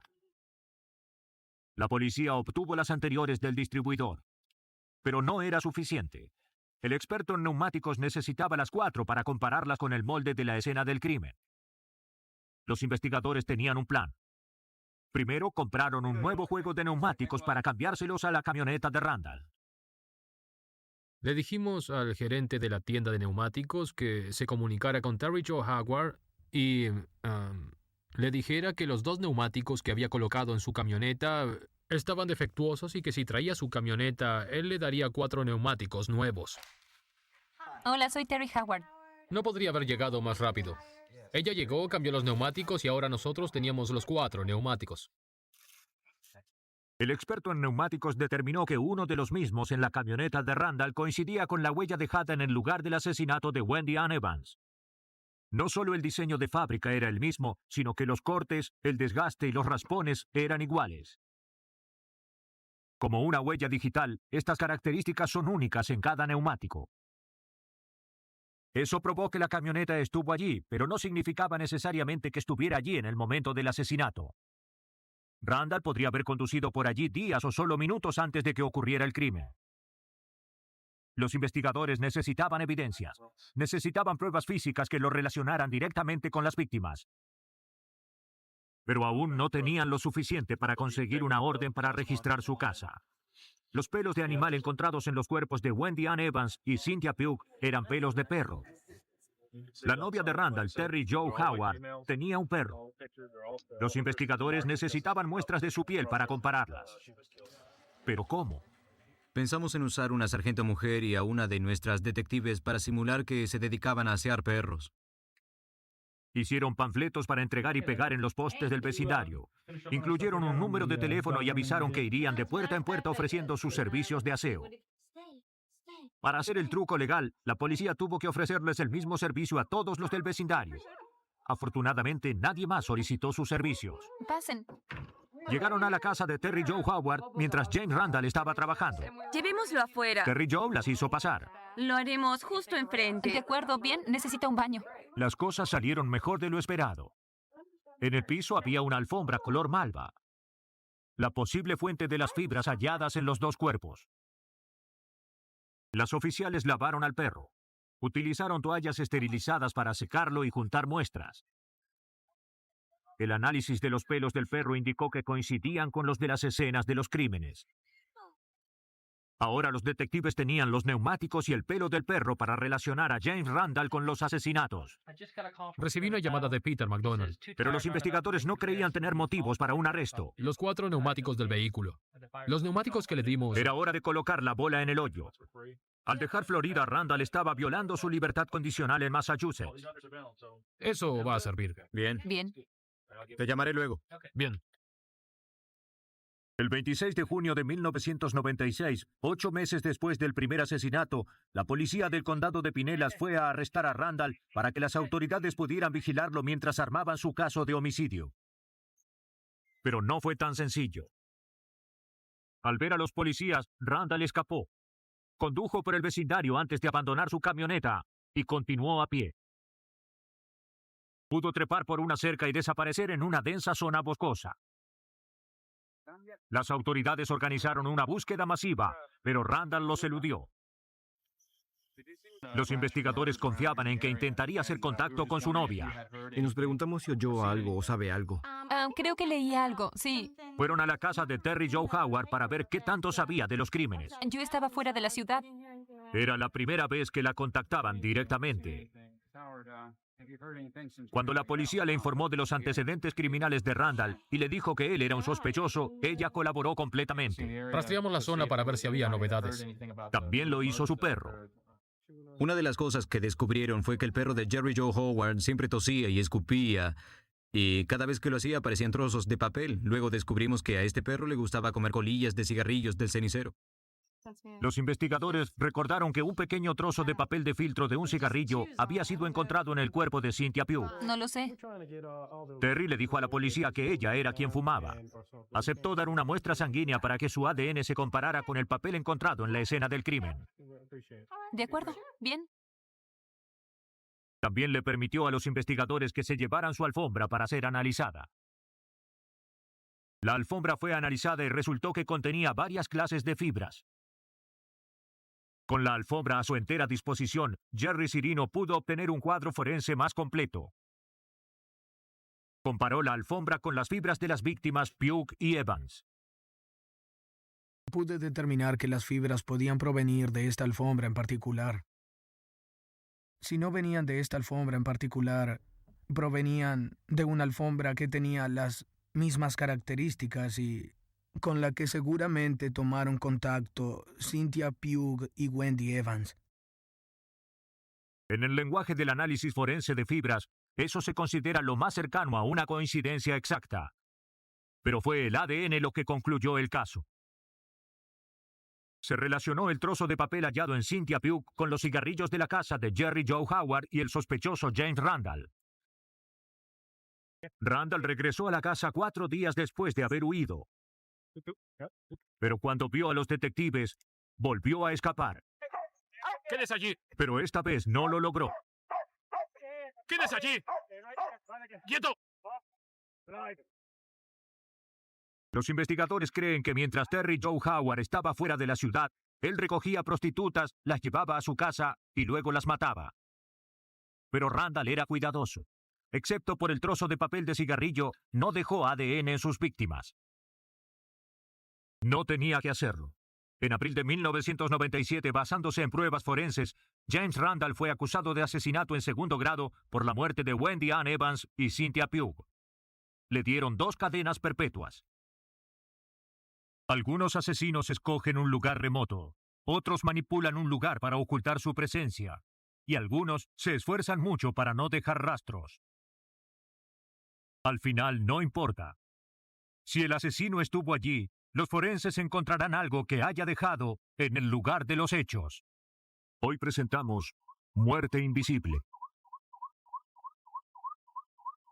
La noche del 7 de septiembre de 1991, los paramédicos asistieron a la casa de Robert y Joan Carley en Wilkes-Barre, Pensilvania. Joan les dijo a los paramédicos que su esposo Robert tenía un dolor muy agudo. Aunque inmediatamente no pudieron determinar la causa del problema, descubrieron que sus signos vitales eran peligrosamente débiles. El electricista de 32 años fue llevado inmediatamente al hospital. Los médicos ya estaban familiarizados con Robert Carley. Lo habían tratado por una extraña enfermedad nerviosa hacía pocos días. En esa ocasión, Carley se quejaba de un dolor en las manos y pies, también de perder el cabello y de tener náuseas. Ahora, el aumento de los síntomas de Carley causó que reconsideraran su diagnóstico.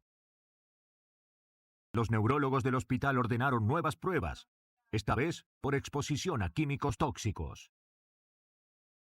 2 semanas más tarde, los médicos confirmaron que Robert Carley sufría de exposición al talio, un metal muy tóxico. El talio, un organismo natural, se había usado como pesticida en gran escala durante los años 70, pero fue prohibido para usarlo en gran escala luego que los investigadores determinaran que la exposición a cantidades concentradas podría ser mortal. Hoy en día solo se usa con fines industriales. No necesito todo. El toxicólogo forense, Dr. Frederick Readers, explica los efectos de la exposición al talio. 2, 3. Es un veneno nervioso. Frecuentemente comienza con quemazón en los pies, y luego comienza una parálisis ascendente. Uno no puede caminar y finalmente no puede mover los brazos. Los ojos comienzan a cerrarse y después el cerebro y el corazón se detienen. Es un veneno sumamente engañoso. Para Robert Carley la información llegó demasiado tarde. Señora Carley, lo siento mucho, no hay nada que podamos hacer. El daño ya se había hecho y los efectos eran irreversibles. Luego de sufrir un ataque cardíaco masivo, lo conectaron a un equipo para mantenerlo vivo. Sería mejor para él si nosotros... Al poco tiempo se le declaró muerte cerebral. Ya veo. La esposa de Robert, Joan, consintió para que se apagara el equipo que lo mantenía vivo. ¿Puede venir conmigo? Horas más tarde, Robert Carley fue declarado muerto. La causa oficial de la muerte fue una falla cardiopulmonar debida a envenenamiento con talio. Ahora debían determinar cómo y dónde había tomado contacto con el químico mortal. Un representante del Departamento de Seguridad y Sanidad Ocupacional fue enviado para investigar. Joan Carley dijo que antes de su muerte, Robert había estado trabajando en la reparación general del campus de una universidad. Me parece bien. Al tiempo de comenzar a trabajar, Carley le dijo a sus compañeros de trabajo que tenía síntomas parecidos a la gripe. Pero al finalizar la primera semana, apenas podía caminar. Decía que sus pies parecían de plomo. Sus colegas notaron que transpiraba y su rostro estaba muy colorado. Robert Carley se pasaría los próximos meses entrando y saliendo de hospitales, yendo de una crisis médica a otra.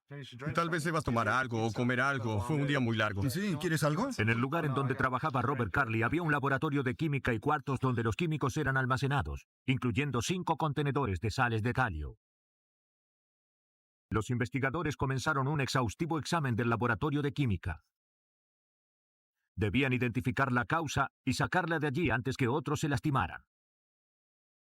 El equipo tomó numerosas muestras y revisó exhaustivamente varios objetos y lugares para determinar si había otra fuente de exposición.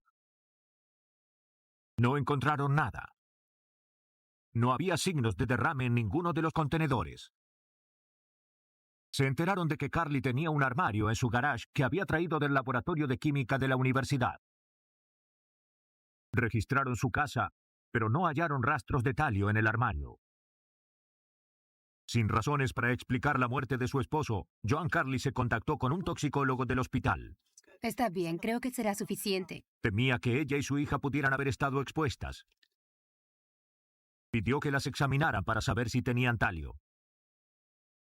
Joan Carley dio positiva, pero la cantidad de talio en su sistema no era de un nivel tóxico. No necesitaría un tratamiento. Su hija tenía cantidades incluso menores en su sistema, unas 10 veces menos que su madre. Robert Carley tenía más de 900 veces la dosis letal de talio. Los médicos insistieron que los altos niveles del químico tóxico no podrían haber sido absorbidos por la piel. Debía de haber ingerido una dosis fatal. El hospital le entregó los resultados de las pruebas a la policía. Luego de descartar un suicidio, la policía concluyó que el envenenamiento no había sido un accidente. Robert Carley había sido asesinado. Pero ¿quién lo querría muerto? Los investigadores necesitaban conocer cada aspecto de la rutina diaria de Robert. Mientras la policía recogía algunas cosas de la casa, Joan le dijo a los detectives que su esposo diariamente llevaba todos los días al trabajo un termo de 2 litros de té helado. Jack, si no te importa, ¿puedes llevar esto? Lo que quedaba del té al final del día era compartido por toda la familia en la cena. El recipiente de 2 litros fue recogido para posteriores análisis. También se recogieron otros 2 termos, uno de 1 litro y otro de medio litro. Joan le dijo a los investigadores que ninguno de esos 2 recipientes habían sido llevados al trabajo por su esposo. Todos los objetos recogidos se enviaron al laboratorio y fueron analizados. Mientras esperaban los resultados, la policía continuó con la investigación. Hola, somos de la policía. Hablaron con los compañeros de Robert. Me dijo sobre la muerte del señor Carley, entiendo que era su amigo. Había más de 150 hombres trabajando en las reparaciones de la universidad. Nos preguntamos si había alguna relación entre ustedes. Como todos trabajaban en el lugar donde Robert enfermó, todos eran considerados sospechosos. La policía debía determinar si alguno de ellos tenía un motivo para matar a Robert Carley. No creo que ninguno de ellos haya sido. Pero a nadie parecía disgustarle el electricista. Entiendo. Cariño, ven aquí, déjame mostrarte algo. Sí. Mira esto. Los compañeros de Robert dijeron que Joan recientemente había heredado una gran suma de dinero. El seguro de vida es algo que debemos considerar, ¿sabes? Es importante. Ella había recibido una suma de $1 millón en un juicio después de que su primer esposo muriera en un accidente automovilístico. Podemos hacerlo No, juntos. absolutamente no. Ese dinero fue causa de fricciones. Tengo algunas ideas sobre lo que hacer con ese dinero. Ángela está yendo a la universidad. Robert quería usar el dinero para comenzar su propia empresa de electricidad. Estuve esperando 6 meses. Además, tú querías hacer un jardín. Joan dejó muy en claro que no tenía intenciones de financiar los sueños de su esposo. Es mi dinero. Bien, no, podemos no discutirlo. podemos. Es mi dinero y no te lo daré. Los investigadores supieron que como resultado de la muerte de Robert, Joan recibiría otros $300,000 como la única beneficiaria de varios seguros de vida. La información era suficiente para que la policía pusiera a Joan en la lista de sospechosos. Sí. Pero como ella y su hija también habían sido envenenadas, no parecía probable que fuera la asesina. En el laboratorio, los especialistas examinaron alrededor de 100 objetos obtenidos en la casa de Carly. Solo 2 de los objetos de la casa de Carly dieron positivo en cuanto al talio. El termo de 2 litros que Robert llevaba con él todos los días al trabajo y uno de los 2 termos pequeños que Joan no quería que salieran de su casa. ¿Le parece conocido? Para la policía, los descubrimientos eran problemáticos. Es el mismo punto de entrada. Como se había encontrado talio en uno de los termos que Robert nunca llevaba al trabajo, no había otro vínculo directo entre el envenenamiento y la universidad. Debe ser él. La policía comenzó a sospechar que habían estado buscando al asesino de Robert en el lugar equivocado. Los resultados del laboratorio fueron divulgados y publicados en un periódico local que seguía la investigación. ¿Por qué no comienza del principio? Joan le dijo a la policía que recordaba algo que explicaría por qué las pruebas del termo pequeño habían sido positivas. Dijo que luego de que su esposo fuera hospitalizado, la llamó y le pidió que le llevara pizza y té helado para la fiesta de despedida de su compañero de cuarto. Sí. Joan dijo que pasó lo que quedaba del té del termo de 2 litros al recipiente pequeño y lo llevó al hospital. Mientras el termo de 2 litros siguiera siendo el centro de la investigación, los compañeros de Robert no podrían desestimarse como sospechosos. Y ninguno de ellos tenía una razón para matar a un electricista. La investigación había llegado a otro camino sin salida, uno que duraría por los próximos 3 años. 3 años después de la muerte por envenenamiento de Robert Carly, la policía del estado de Pensilvania se hizo cargo de la investigación. Sin pistas ni sospechosos, los investigadores se enfrentaban a un desafío. El sargento Dave Vondolowski fue asignado al caso.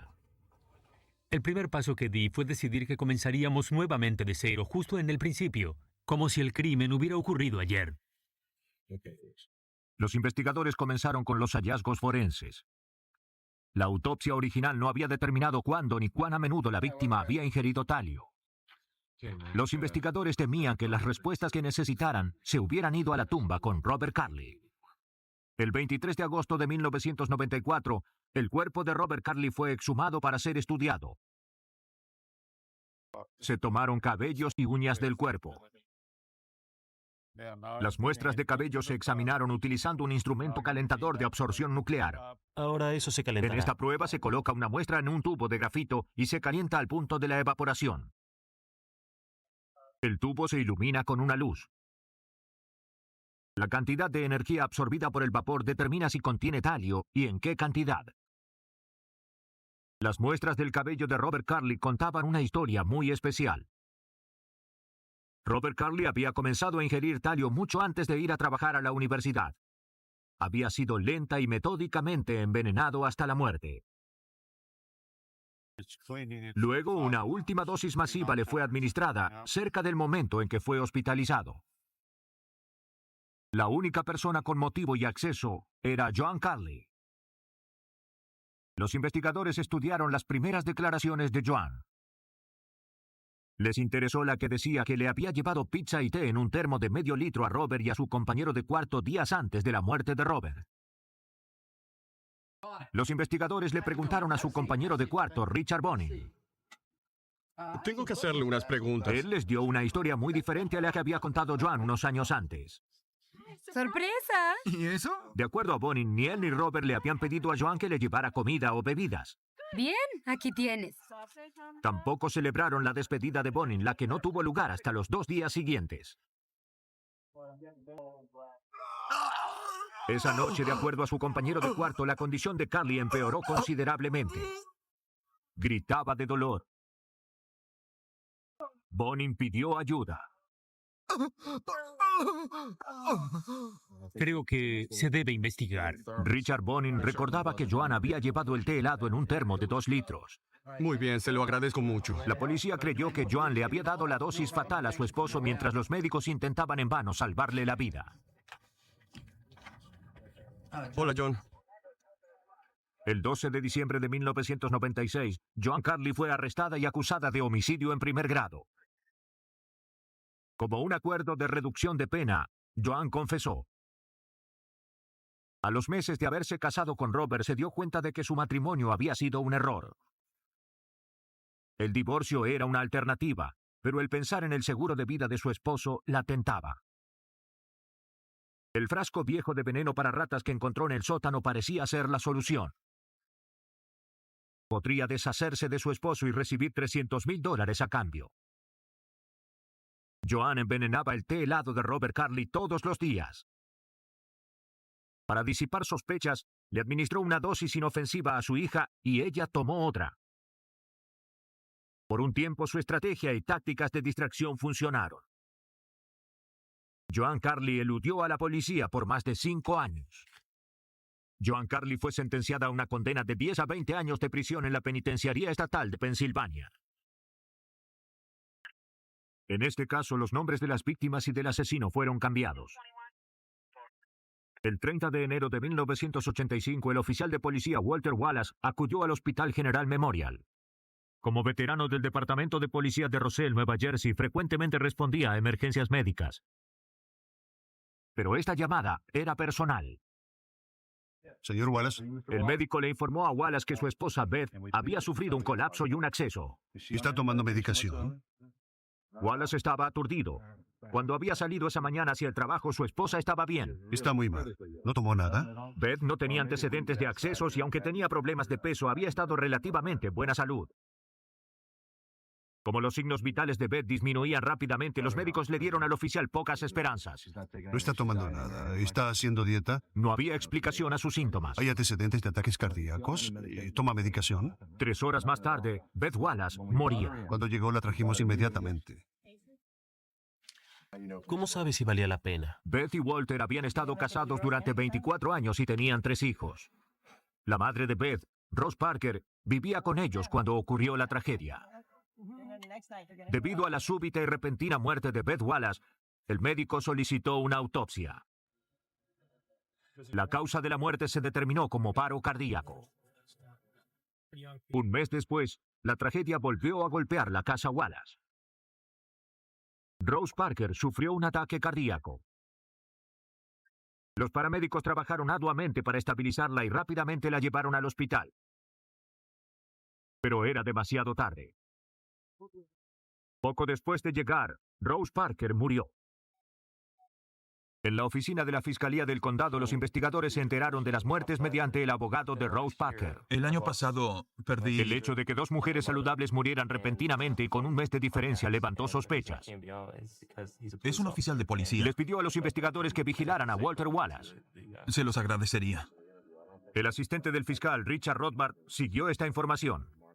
Cada vez que se tiene a un empleado público y en especial a un oficial de policía como sospechoso de haber perpetrado un crimen, se debe estar muy seguro de que las pruebas apunten hacia esa dirección antes de armar formalmente un caso contra ese individuo. Para hacerlo, los investigadores se comunicaron con el Dr. Ren Langlin, toxicólogo del estado de Nueva Jersey. Un examen de los archivos mostraba que no se había hecho una prueba de toxicología. Pronto supieron que el cuerpo de Rose Parker no les daría pistas. No se había practicado una autopsia. Había sido embalsamada y sepultada. Pero durante la autopsia de Beth Wallace se tomaron muestras de tejido. Estas se enviaron para un análisis toxicológico intensivo. Pasarían 6 semanas hasta que los investigadores recibieran los resultados. El capitán Edward Johnson le solicitó al Departamento Policial de Roselle el legajo de Walter. De su contenido emergió el retrato de un hombre. Wallace era un oficial de policía modelo. Era muy popular entre sus superiores y compañeros.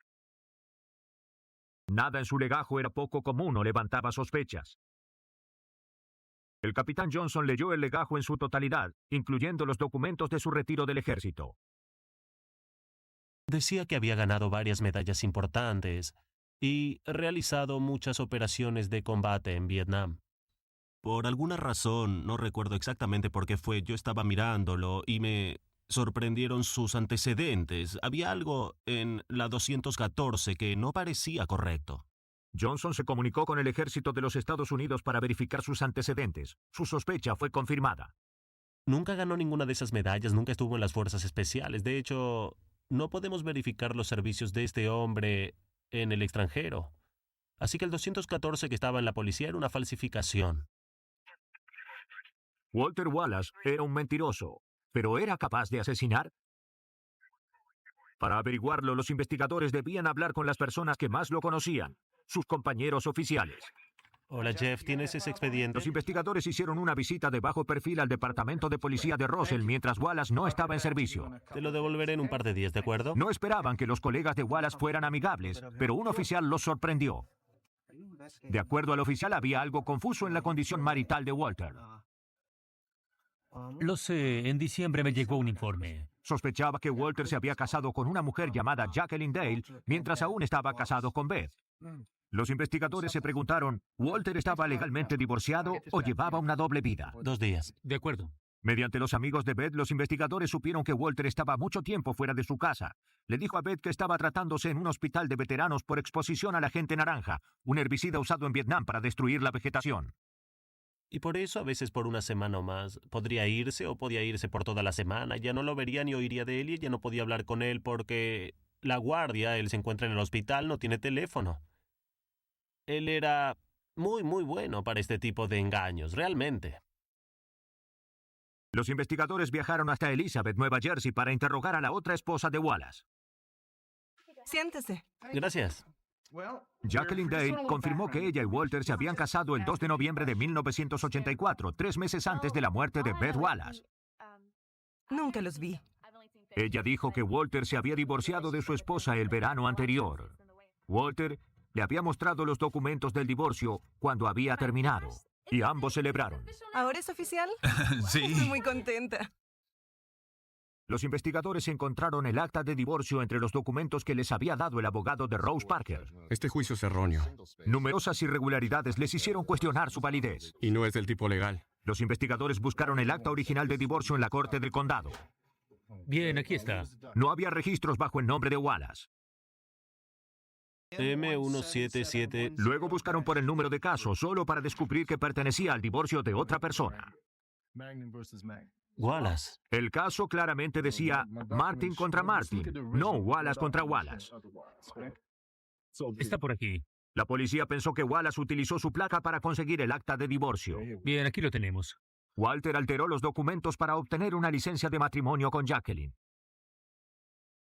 ¿Puede darme una copia? Los investigadores enviaron el documento al laboratorio del FBI para analizarlo. Habían atrapado a Walter en otra mentira. Y esta indicaba el posible motivo de un asesinato. Pero los investigadores estaban confundidos. ¿Por qué Wallace falsificaría un divorcio y mataría a su esposa en lugar de terminar con su matrimonio legalmente? En busca de un potencial motivo financiero, los investigadores estudiaron el testamento de Beth. Walter heredaría todo, incluyendo la casa de la familia. Pero algo en este documento también atrajo la atención de los investigadores. El testamento estaba fechado solo 2 meses antes de la muerte de Beth. El momento parecía muy conveniente. Venga y dialogaremos. Posteriores investigaciones revelaron la existencia de un testamento anterior. ¿Qué tienes? Bien, miraba esto. Aquí Beth le dejaba todo a su madre. Creo que deberíamos verlo en detalle. Y tan solo le dejaba $1 a su marido. Los investigadores se preguntaron si había falsificado el segundo testamento y luego matado a su esposa. Escrito a máquina. Parece muy similar a los comentarios que hizo. El Nuevo Testamento estaba certificado por una secretaria del Departamento de Policía de Russell. ¿Es su sello? Pero ella negó haber atestiguado el testamento o haber sellado el documento. La secretaria dijo que Wallace frecuentemente trabajaba en su escritorio sin llaves. Podría haber usado fácilmente su sello de notaria para certificar un documento sin su consentimiento.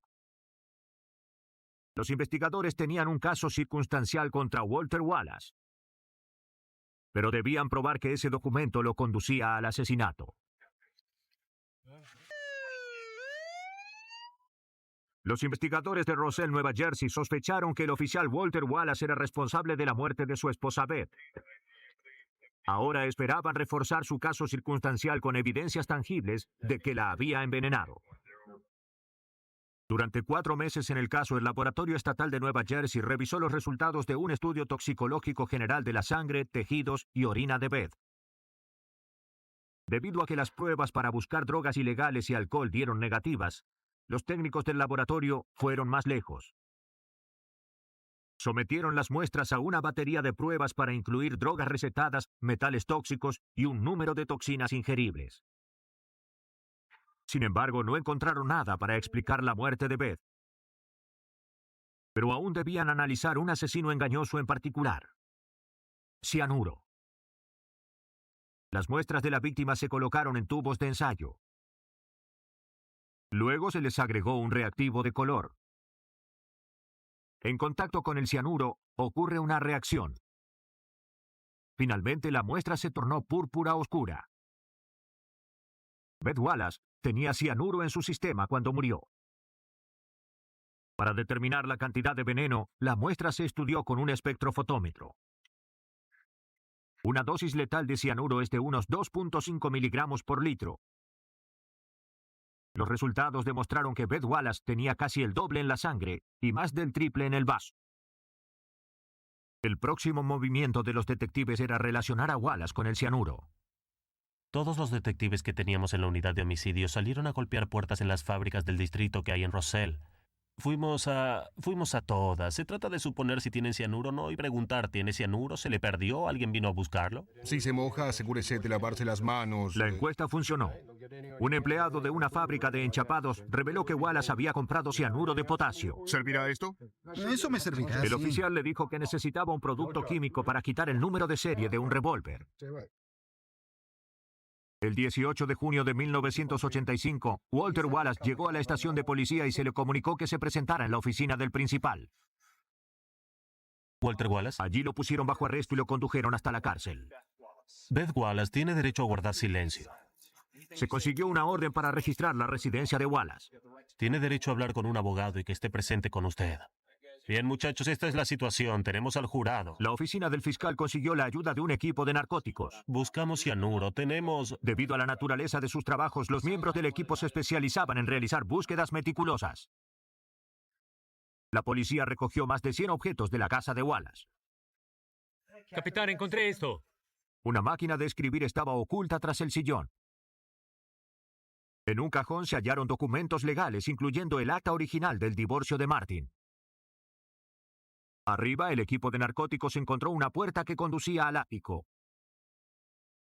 Se recogieron muestras escritas junto con una página de firmas falsificadas. En 15 minutos, un miembro del equipo descubrió una prueba física crucial. Bingo. Un frasco vacío. ¿Qué encontraste? Encontré esto en el ático. La etiqueta escrita a mano decía cianuro de potasio. Los objetos fueron examinados en el laboratorio junto con el acta de divorcio y el testamento. Una máquina de escribir confiscada resultó tener errores de espacios que coincidían con los de los documentos adulterados. Aún más incriminatorias, las firmas de varios de los documentos resultaron haber sido falsificadas. Finalmente se halló cianuro en el frasco encontrado en el ático de Wallace. La letra de la etiqueta era la suya. En mayo de 1996, Walter Wallace fue hallado culpable de bigamia y del homicidio en primer grado de su esposa.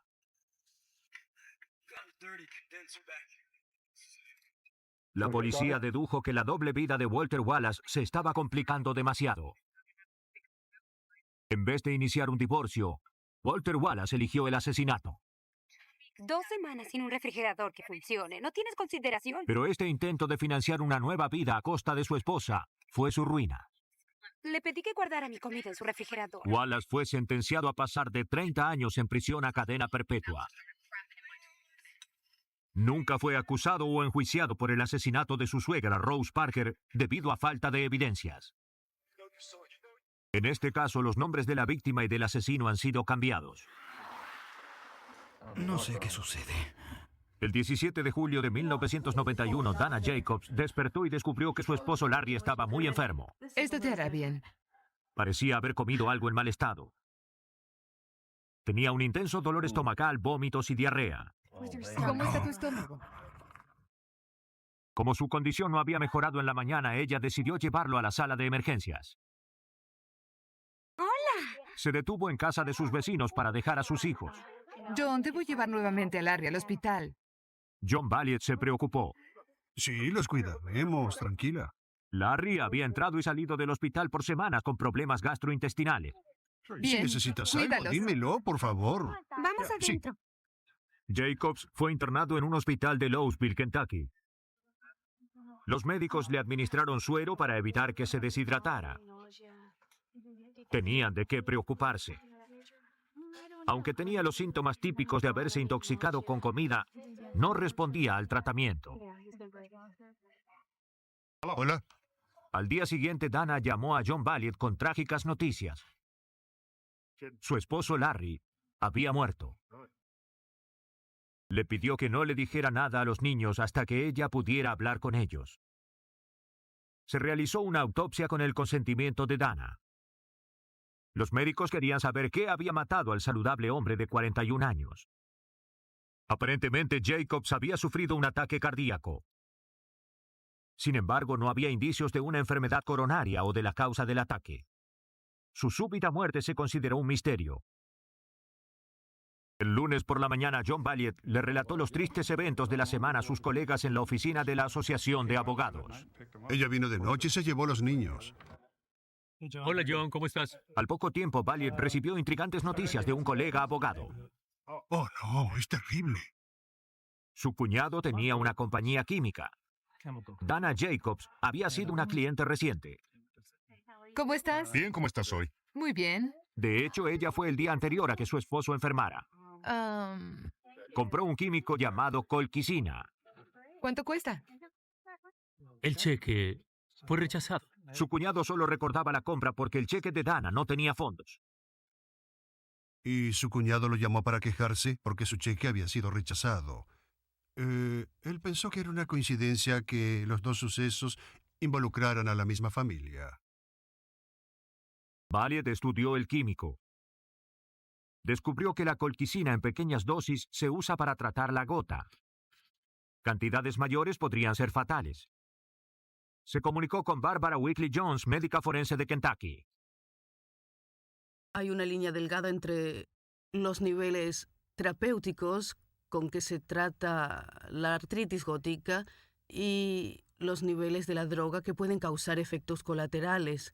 Los principales efectos colaterales de esta droga son las náuseas, vómitos y diarrea, los que, cuando se complican, pueden ser fatales y causar la muerte de una persona. La doctora Weekly Jones sabía que el análisis de drogas generales realizados en una autopsia no revelarían una toxina específica como la colquicina. Preparó sangre y muestras de tejido para otros análisis. No confiaban que el resultado de los análisis lo comprobaran. Si Jacobs había ingerido colquicina, probablemente la había eliminado de su torrente sanguíneo antes de morir. Su única esperanza era hallar rastros del químico en órganos específicos. Como la región gastrointestinal la absorbe, se metaboliza parcialmente en el hígado y se excreta en el riñón. Estos tres órganos habrían sido las zonas más probables para encontrar residuos de colquicina en el momento de la autopsia. Llevaría 2 semanas obtener los resultados de las pruebas. Los investigadores deberían esperar la respuesta a una pregunta crucial. ¿Larry Jacobs había sido asesinado? Larry Jacobs, de 41 años y padre de 2 hijos, había muerto a causa de una indisposición estomacal. John Valiant, vecino de Jacobs, miembro de la Asociación de Abogados, sospechaba. Asignó al detective Pat Conklin del Departamento de Policía del Condado de Jefferson para que investigara. ¿Cómo está usted? Bien, tome asiento. Gracias. Valiant le dijo a Conklin que la esposa del hombre muerto había comprado un químico potencialmente letal llamado colquicina tan solo días antes de la muerte. Basado en colquicina. Lo primero que se le ordenó al detective fue ir a la oficina de la médica forense del estado. Los resultados del análisis toxicológico de Larry Jacobs finalmente habían llegado. Nunca se sabe sobre un caso. Tenía 160 nanogramos por milímetro de colquicina en su sistema. Más que suficientes para matar a alguien.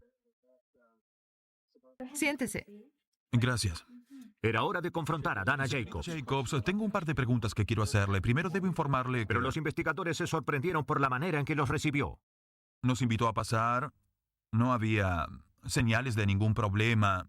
Fue muy cordial con nosotros. En ningún momento percibimos la mínima señal de duda mientras hablaba con nosotros. Inmediatamente admitió haber comprado la colquicina. Así es, yo la necesitaba. Dijo que necesitaba sustancia para matar las algas que crecían en su piscina. Bueno, los análisis dicen... Los investigadores le preguntaron si aún le quedaba. La compré para nuestra piscina. Dijo que la había usado toda en la piscina. Sí. Le pregunté cómo consiguió el químico. Y nos dio el nombre de algunas tiendas en las que les recomendaron que usara este químico para controlar las algas. Disculpe. Los detectives acudieron a estas tiendas en un esfuerzo por confirmar la historia de Dana. ¿Sabe algo? Si puedo ayudar, me encantaría. Nadie recordaba haberle dicho que la colquicina podía utilizarse para controlar las algas. ¿Colquicina dijo? De hecho, la mayoría nunca había oído hablar de la sustancia. Los investigadores estaban atascados. Sabían cómo había muerto Larry Jacobs, pero no por qué. Tal vez una investigación de la pareja arrojaría más pistas. ¿Señorita Jacobs? Sí. Los investigadores visitaron a la hermana de Larry. Le dijo a la policía que la pareja tenía problemas financieros como resultado de los gastos compulsivos de Dana. Él iba al banco y no había fondos. Los miembros de su familia les habían prestado miles de dólares, pero nunca devolvieron nada. Larry le dijo a su hermana que había tomado medidas para evitar los gastos compulsivos de Dana, pero de nada había servido. Larry, ¿qué estás haciendo? Sus tarjetas de crédito habían excedido el límite de compra. Un compañero de trabajo de Larry recordó haberle prestado dinero en un viaje de negocios para que pagara la comida y el cuarto de un hotel. El avergonzado ingeniero explicó que en ese tiempo no tenía ni efectivo ni tarjetas de crédito. Y lo reembolsó, me devolvió el dinero. Mientras que 2 seguros sean... Y estaba el dinero de la póliza. Larry tenía 2 seguros de vida, uno de ellos por $138,000 y el otro por $250,000. Así es, en efecto. De acuerdo, ahora preciso su firma. Los detectives indagaron más en el pasado de Dana Jacobs. Descubrieron que la respetable esposa y madre tenía un pasado turbulento. Antes de casarse, Dana había estado presa por falsificar cheques. Gracias a sus informes penales, los investigadores descubrieron que un consejero la había diagnosticado como una mentirosa patológica que necesitaba un tratamiento psiquiátrico. Dana Jacobs fue arrestada y acusada por asesinato en enero de 1992. La policía estaba segura de haber atrapado a una asesina. Pero una nueva pista estaba por emerger. Una pista que podría ponerla en libertad.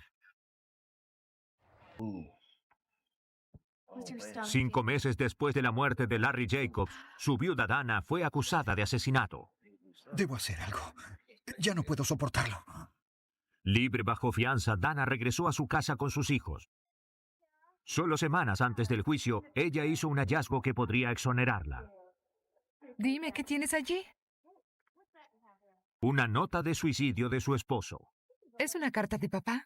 En ella decía que la situación financiera era demasiado para tolerar. Los investigadores estaban escépticos, pero la nota tenía la letra de Larry. Además, se sabía que el difunto había estado deprimido por problemas de dinero. Sí.